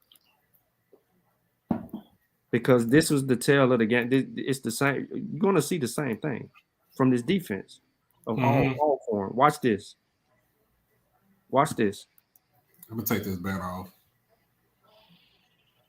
Now, they just ran the ball. They just ran the ball, and this is where Bashan got stopped. Now, 14 is running off the field. You see him? He's running off the field. Yeah. They ain't even communicating. 8 is looking for a call. The safety trying to say something. This dude trying to say something. They brought the tight end. They brought the tight end here. So they got 3 receivers out there, tight end. And this is what they got this. They still showing this 3-man front with 2 linebackers. Watch this. Hold on. Stop. Now they getting lined up. Number 6, he trying to make a call. What is this dude doing? He's on the Swac sign, so he's 1, 2, 3, 4, 5, 6, 7, 8, 9 yards off the ball and 2 yards inside the receiver. What defense is he running? Because the other cornerback is head up. Now, you're going to get the touchdown right here. Yeah. Right here. Look, he's 2 yards inside. So his back pedal, he got to come wide. Yeah. This dude can either run across his face here and still get a play. Quick out here. And get a play. Get a play. Hook or a post. Right here, get a play. Or run another dang on post knowing that this safety coming up, play. As a defensive back, our job is to always know what routes give the receiver an advantage based on how we're playing the receiver if we're off coverage and according to the formation. When I know a lot of y'all watch what Coach Prime says to his DBs a lot, and he always tells them when you come up and you're playing somebody to always have a plan. Yep. In your plan is to understand where you're weakest. If you're not in this dude's face, where are you weak at? In off man, quick slants, quick slant out, a little hook, outside hook curl, not a curl inside, a curl outside. Stop. Right. If he gets close to me, go. It ain't gonna be a go. You too far off. Yeah. But you can't be playing flat-footed. So watch what this dude do. Watch how stuck he stays. And this is why I say that people are calling people elite this or talented that against pedestrian DBs. Look. He walks up. False start. Ain't no thing.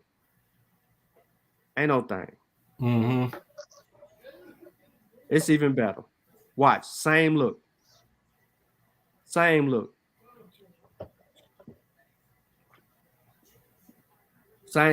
They don't even huddle up, do nothing. They same thing. Now he's 7 yards off the ball, and he's still inside. Look. He ain't even full speed. That's awful. Is that the one he did a one-hand catch on him? Nah. Or he? Nah. Yeah, but look. If he plays him straight up, he can push him over towards the sideline. This is terrible. Bro, he don't even reroute the receiver at all. No. It's a free release. Yeah. Anyone looks great against a free release. And then on top of that, you're 7 yards off the ball and you don't even recognize this as a go. You don't even locate the DB. You don't even locate the DB or the ball right here. Watch his whole. Watch, he gonna stumble up here, whatever. Look. He looking back. See that? He looking back, and the receiver, by him. Goodbye. And that guy just came in the game. Remember, they ran 14 off the field. So they come right at 8. So 14 was trash. They bring in 8. He trash. There's no way that this receiver should have been on top of him because he ain't fast. Look at him. Look at him running. I'm gonna do y'all a solid. Watch this. He already at 1,001. So you're already at 1 second, and look where he is. The line of scrimmage is here.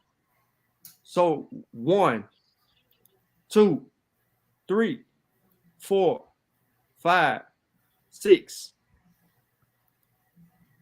You're telling me that this dude ran 30 yards in 5 seconds. And, bro. Hey, go to when Southern was on defense. Alcorn was on offense. I want to see how they start their defense off.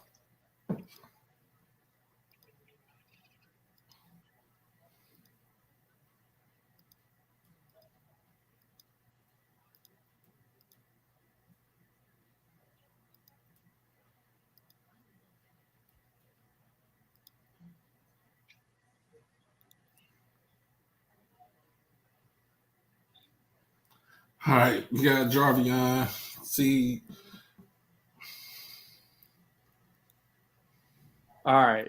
So you have 1, 2, 3, 4, 5 down linemen. They in a heavy run formation. So you have 5 people down line. You got a linebacker come down playing in. Right? So you got Lewis, who you got playing outside linebacker. You just bring him down to play DN against the formation. Which is easy for him. So you're right. So you're in a 5-2 right now. Yeah. Right. You got tackle, guard, center, guard, tackle, tight end, receivers. Now look at how they playing the receivers. They're stacked. They're playing inside out. So a communication has to be here. Yep. They got a safety, right? Because look, you got 5, you got 7 in the box. Right? You got 10 right here. You got a safety that ain't even in the dang on picture. As an offensive player, where's the mismatch? It's not against the run because they're matching up unless the quarterback is willing to run. Yep. The matchup is right here. On the outside. At the bottom of the screen where the ticker is. On the Swac symbol. Or the tight end could chip and go down the seam. This is This is it. Because his hand is down. Yeah. This linebacker is reading the guard and looking at the running back. So if he comes out right here, this safety gets to run down. So they were getting ready to play. They were planning to run anyway. They plan to run the whole way, bro. Look. The whole way. The whole way. Yep. They play run so they won't get beat. The whole way. Look where the safety at. 15 yards. 15 yards out the ball. And he ain't coming up. He already know what's up. He just chilling. He ain't trying to get beat deep on the look. If this dude act like he running the screen and this dude run a goal, he got to be able to cheat over there or he got to be able to cheat over there. He ain't even worried about the tight end. Right. But your matchup is right here. This is where you do that read where you ride the running back and you hit this dude right here. This dude got to be your playmaker. This is an easy boom bap. You can go out, press him out, boom, come back across his face, ball right here. Your ball about right here. Yep, boom, boom. But if they got that running back in the back and they put him in motion, that's going to move that safety. If he's playing, not necessarily, because he's playing zone. Not necessarily. The linebacker would have to shift. Or if Jordan Lewis was on this right-hand side, he would stand up and go with the tight end. And the line would shift over, and they still in the 4-2. Either way it goes, JSU shows this formation. Show like a bear. They basically play a bear formation. They show this formation. Yeah, they played a 5-2, something like that. The thing is this Shane Hooks or is this Dallas Daniels? Or is your first play Travis Hunter and this dude right here? Ooh. Well, Travis Hunter on one-on-one, I'd take him. But that's where I really miss Weidman. You can't say you're missing. He ain't been there all year. Sure ain't. However, it ain't like he gone somewhere because he is back. Well, let me rephrase that. I would like if they utilize him more. But yeah, Because man, I'm not, Shane Hooks. Sean, But hold on one second. Go ahead. Here's my Shane Hooks is good, but I just think Weidman's a better receiver. I really do. Shane is a possession receiver for me. Yeah, but he's possession. Like he's a possession receiver. Yeah. Anyways, I'm just a big fan. We know you're a Weidman fan. There's a lot of people that's a Weidman fan, but he also had a few drops. The thing about it is this, though: if you do have Weidman in the game, you see the safety shade toward him. They would have to do something else. But here's the thing, Alcorn, you got exactly what you want out of this defense if you're in hurry. But watch what happens. Let's see what they do. You basically got 5 defensive linemen in the game right now to stop the run. Safety came down to help run support, even though the play was stopped. Watch Alcorn. Look, put him out there. Stop. Look at the defense now. Mm-hmm. Same defense, except look, 1, 2, 3, 4, 5 linemen, 2 linebackers. This linebacker went with the running back. This linebacker is outside. They are 5 on 5 at the defensive line. They have a mismatch. They got numbers right here. Why do they got numbers right here? Because he got to run over here. So all they got to do is block him up, send him here, and he got a lane outside. But let's see what happened. What does Alcorn do right here? They got numbers down here. Safety over here. This linebacker one-on-one with the running back. And this dude playing off man. You got, you might have a play up here too. Let's see what happened. They changed the play. Change the play to the same formation it just had.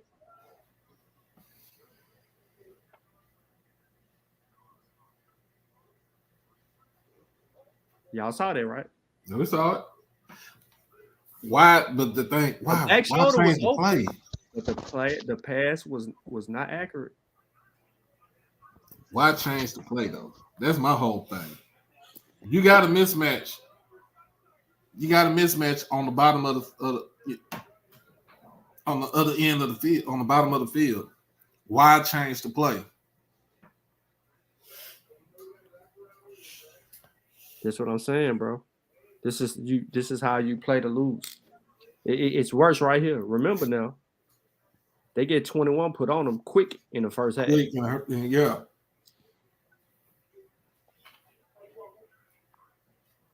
Watch Southern again. Make sure y'all like the stream and become a subscriber. Come on, man. They had 5 men on the. Listen, bro. Look at this. They had 5 down linemen on the first 3 possessions of the game. They said beat me. Yes. Look at this. Look. 2 defensive linemen don't even move, bro. Jesus. Oh my goodness. How many picks he throw that game? 2? I think 2.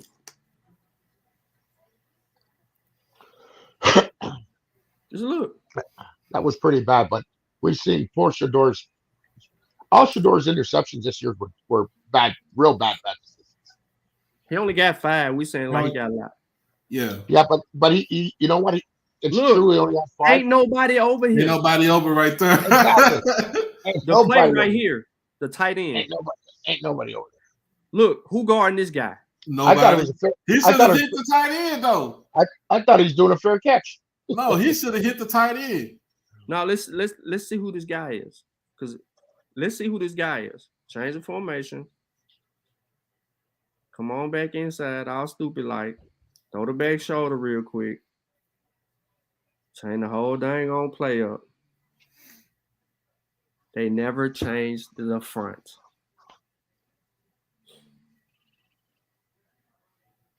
What is you throwing it? Who's he throwing to? He throwing it to 6. He's Throwing 6 to is 6. open, but Yep. he's where he throwing the ball ain't where it should have been. If it's back Should've been shoulder, back bro, it's shoulder. gotta be. Yeah. It's gotta It be right. Right. Has to be in the right spot.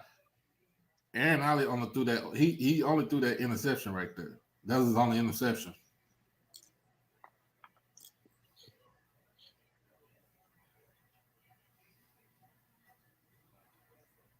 Here you go.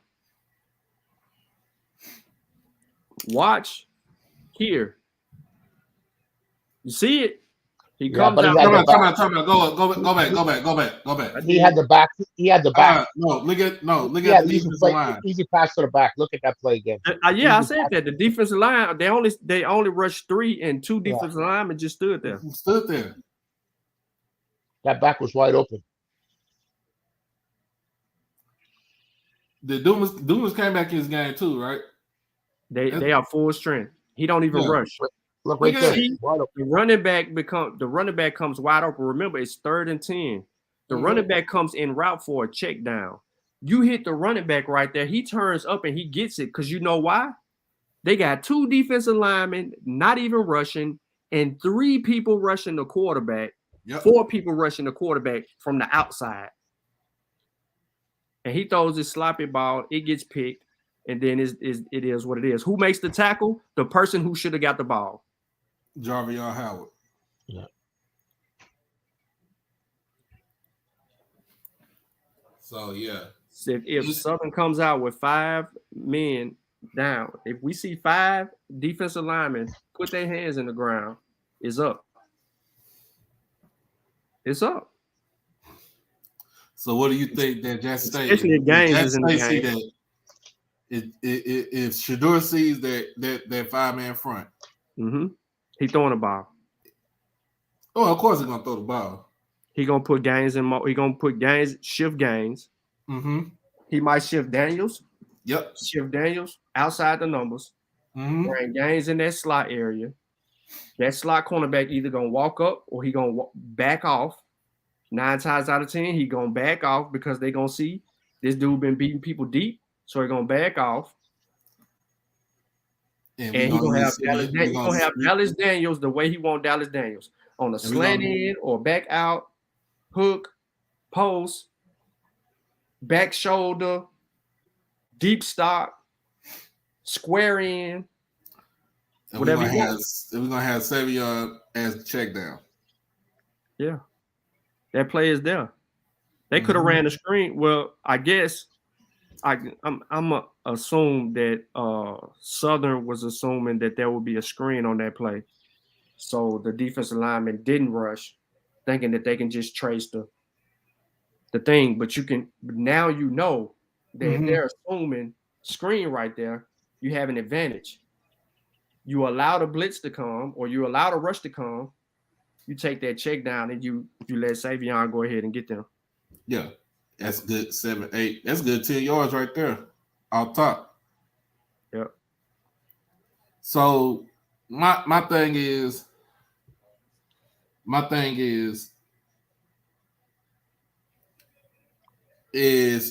Eric Dooley an offensive guru, or is it just a product of the players that he has?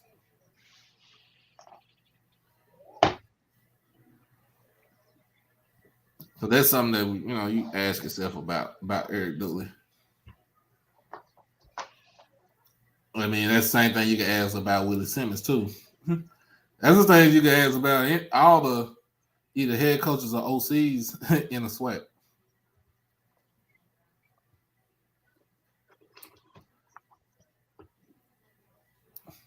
So that's just the whole thing about that. That's just the gist about that. It's gonna be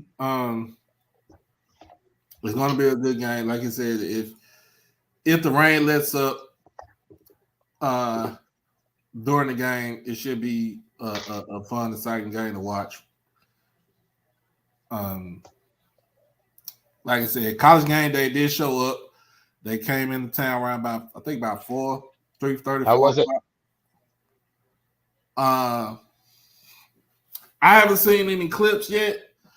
But knowing some of those the kids there, it looked like they enjoyed it. You know, because this don't come around to Jackson all the time. So First time. it's first time. And as long as it's Prime there, it won't be the last. It won't be the last. But this game, like you said, just because it was a close game last year, the Jackson State is remembering, even though it's a close game, they want to blow these dudes out. I already said they're going to beat them by 40. By 40. You know me, I like my 40s. So, what'd you say, Sean? What you think?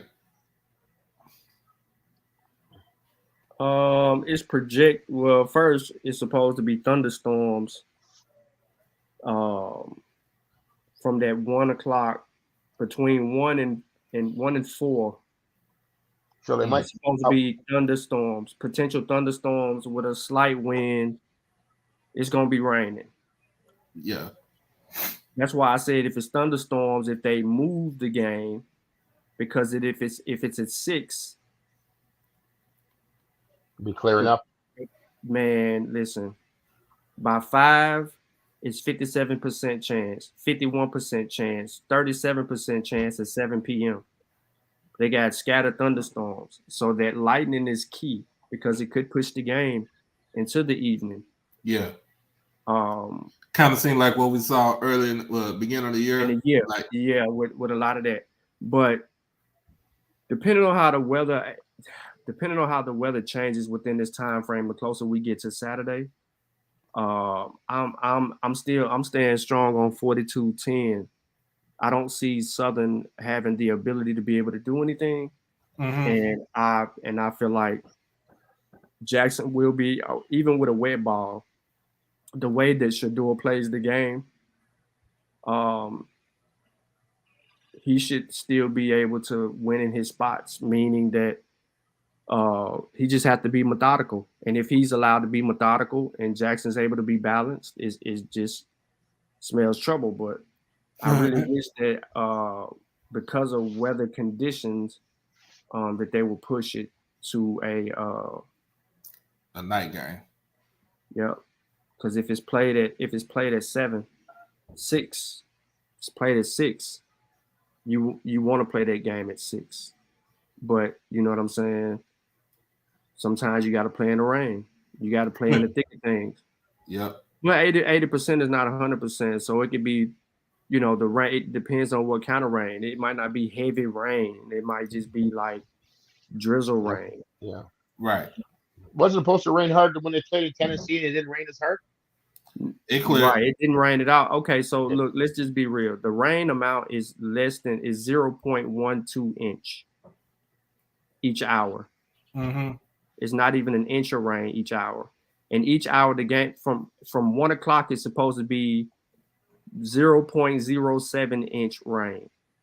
How much rain is that? And that's for 3 hours of the same inch, and then it drops every time. So it's like it ain't even an inch of rain. So that's not a lot of rain, bro. Nah. Half an inch, a third of an inch, and it goes down each hour. And this is okay. So basically, hold on. Let me go to where it just says rain. It's 11 inches of rain at 9 a.m. 11.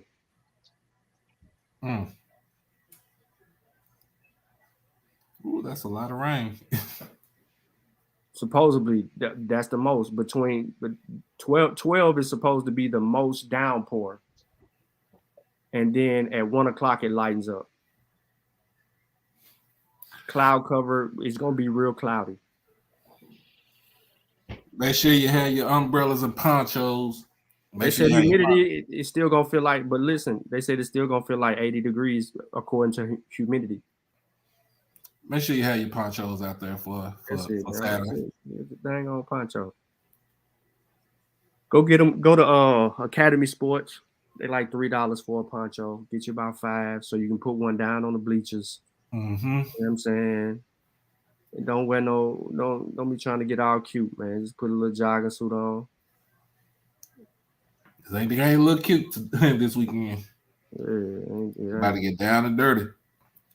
But my prediction is, from seeing that, if Southern come out playing like that, lunch meat. What Shaq say? Barbecue chicken. That's what I say. This dude got rushed, man, with no pressure. When you go back and if you go back and watch that game, bro, he got rushed with no pressure. He rushed the throw with no pressure, an overthrow, pressure. So yeah, I'm gonna go 42-14. Jackson State. Right. Okay, you going 4 points more than me? Yeah. I'm gonna go 42-14. Just because. But other than that, man. So we're gonna stick to the score. Maybe we should give 2 scores. Rain score, light participation, not if you want to, or just for shits and giggles. I'm gonna stick with my score. Okay. 42-14. All right, so hold on. Can y'all hear me? Okay, hear me. Yeah. All right. So according to Weather Shack, I know y'all hear my dog snore. Light rainfall is considered less than 0.10 inches of rain per hour. It ain't really gonna be doing.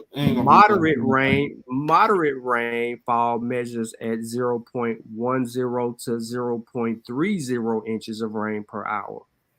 Heavy rainfall is more than 0.30 inches of rain per hour. So that point, whatever that I was saying earlier, 0.05 at 3, 0.07 at 2, 0.07 at kickoff. Mm-hmm. 0.12 at 12. That's not considered heavy rain. It's just a consistent light drizzle. At 11 is 0.1, and then it goes to 0.12, and then it comes down to 0.07. So it's less than a 0.10. All right. So still, So all in all, you know what I'm saying? It's a consistent drizzle. But yeah, I got some things in store, man. On Monday. I actually hit up Carl Reed from 247 Sports.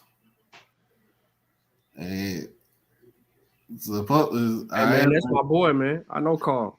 Yeah. I went to school with him. I used to kick his butt in Madden. So when you talk to him again, be like, hey, man, you know this dude named Sean, man. He said he went to school with you, used to whoop you in Madden. He gonna say, oh yeah, Sean, yeah. So he gonna be on the show. He gonna be on the show Monday evening, 8:00. So I was like, sure, I put him on the show. Sure, I'm in hog heaven. And happy birthday to him, man. So it's his birthday today.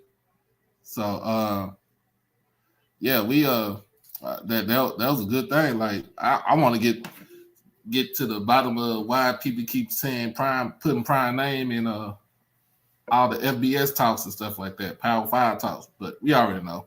I want to pick his brain though. I'm gonna pick his brain.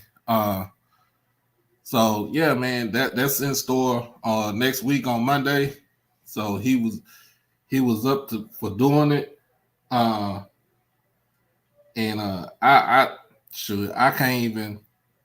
can't even fathom, like, man, that's crazy. So we doing something. We doing something right. Make sure everybody subscribe, man. get these numbers up as far as for the subscriber count.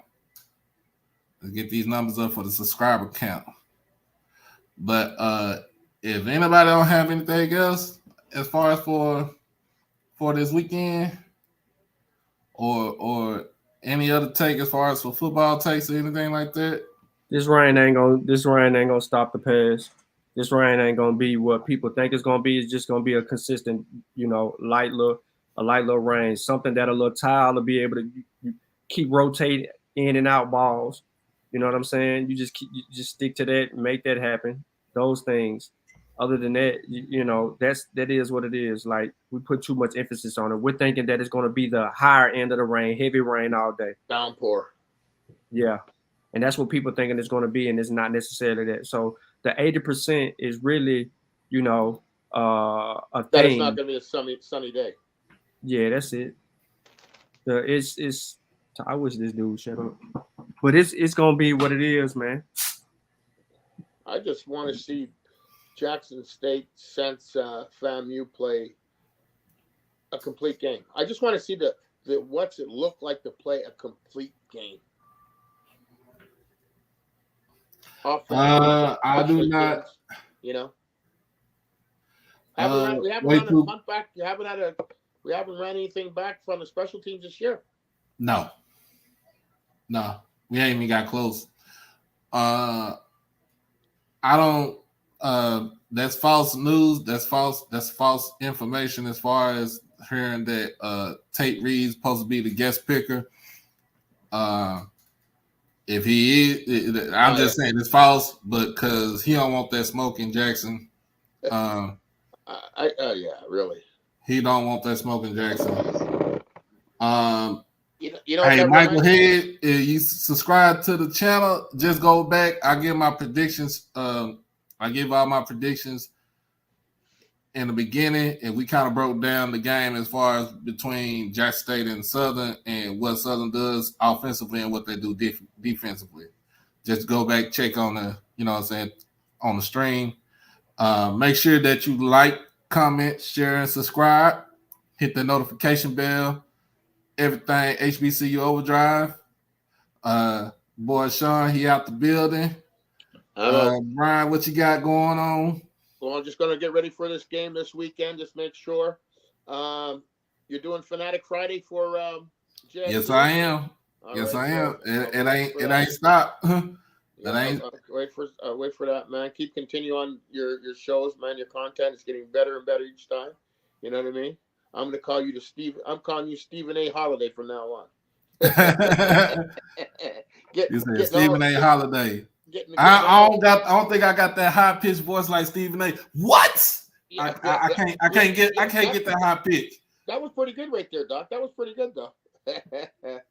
So we'll just keep on doing what we're doing and having fun and enjoying and having great conversations and matter of fact, I really enjoyed tonight when you guys were breaking down the film. That was, you know what I mean? That's something that we might need to keep. That's something that we might need to do though, for real, on preview shows. That was really good. That was really, really good. Because it gives a different insight, right? Yeah. We need to keep doing that then, because I like, like I said, I'm a sports fan, but I didn't play sports when I was in high school. I didn't play football, but I'm a football fan. Just let everybody know. I'm music. Music is in my heart, but I'm a sports fan. I'm a football fan. 100. He will be booed out the stadium. He'd be booed on Fortification Street. He will be booed on Woodrow Wilson Avenue. He will be booed on State Street. He will be booed across the street at Millsaps College. He will not make it. He will not make it into the stadium. Yeah, he will not make it into the stadium. Hey, Doc, you know what that'd be like? The Dave Chappelle when he plays the Klan member doesn't realize. Oh yeah. That's what that would be like. Yeah, he was. He will be booed out of. he won't even make it to the stage, y'all. I'm just saying. I'm just putting it out there like that. I'm just putting it out there like that. He will be booed before he even off the stage. You gonna come be a guest picker on the livest pregame show for college football, and you in the city that's 80% black, and you're not gonna help the people get what they need to get. Yeah. Nah. Thank you, Michael. Thank you, man. It ain't gonna happen, bro. It is not gonna happen. You might well just go on and call it a day, man, and just do what you got to do. But tomorrow, I Love Fridays. Make sure you tune into that. Come with your talk. Talk your talk. Make sure you. From what I heard, Sonic Boom, they are opening up the parking. I think at like 6:30, either 6 or 6:30, because the show starts at 8 in the morning. Or 7. I seen it on Twitter, man. I seen it on Twitter. Bro, I'm watching the game from the job, so I ain't even tripping right. I can't even do it. It was either I should have said it was either this game or homecoming. We chose homecoming. Got other stuff to do. But like I said, I will be watching, and I will be having my post-game show on Saturday. Yeah, I chose homecoming. But I will have my game. I will have my post-game show on Saturday, and I will have I Love Friday, the I Love show tomorrow on Friday. Come with your make all the noise. Come talk your talk, because the live stream will be open for you to talk your talk and for show everybody that basically we the it thing. We the it thing. We it. We hot. We the hottest thing out there. All right. Y'all see it on my hat. Representing South Oak Cliff. My niece had her senior night tonight. And so I went and represented for her. So other than that, man, the game is going to be a good game on Saturday, barring rain or shine. It doesn't matter. Football is football. Got to get down and dirty with it. Don't know about the celebrities coming up yet. I haven't heard about that.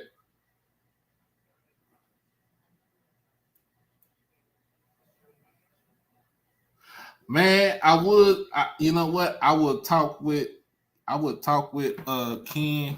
I would talk with Ken. I know he hasn't did anything because of the fact that he was just, I guess he was trying to get recover from homecoming. But I wouldn't mind doing a collab with him. I wouldn't mind doing a collab with them, like for real. I really wouldn't. In fact, I would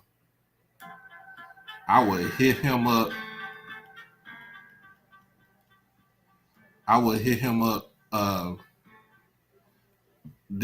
Tomorrow, if that's the case. I'll hit him up tomorrow, because I know Coach Walker is going to be in Jackson because that's his birthday weekend. Kobe is in Jackson. He's going to be in Jackson covering the game.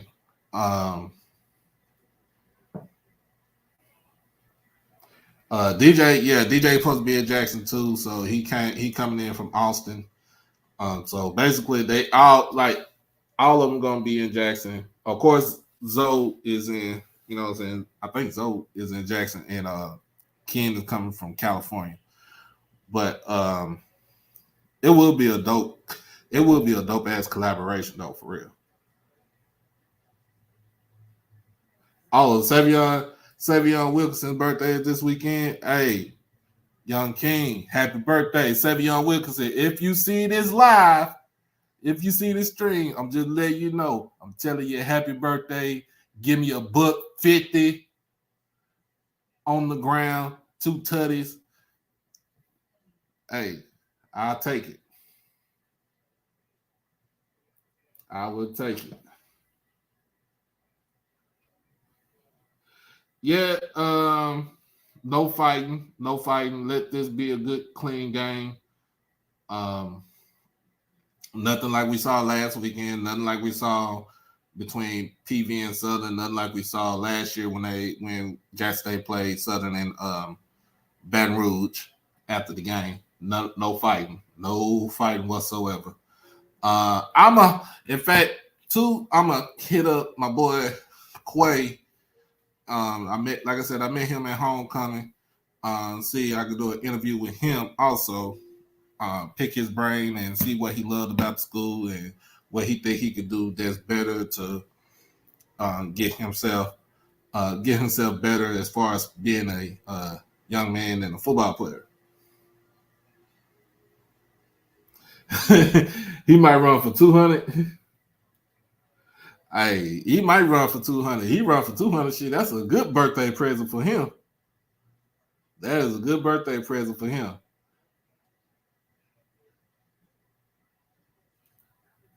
Travis get the first interception. Will they test Travis? I think they'll test him, but after they test him the first couple of times, they're not gonna go his way no more after that. But yeah, like I said, Friday, DLF Friday, Saturday, post-game show. I'm not going to do a pre-game show because we preview everything tonight. Monday, interview with Coach Reed. With Carl Reed from 247 Sports. Make sure y'all tune into that at 8 o'clock. Next Tuesday, HBCU tonight. Get ready for next week would be Jackson State versus Texas Southern, Shador versus Andrew Body. So make sure y'all tune in for that. Wednesday, unless it's something real important, I will not be on the screen. Thursdays is the Week 10 preview. So we're gonna preview all the games. Including Texas Southern, Jackson State.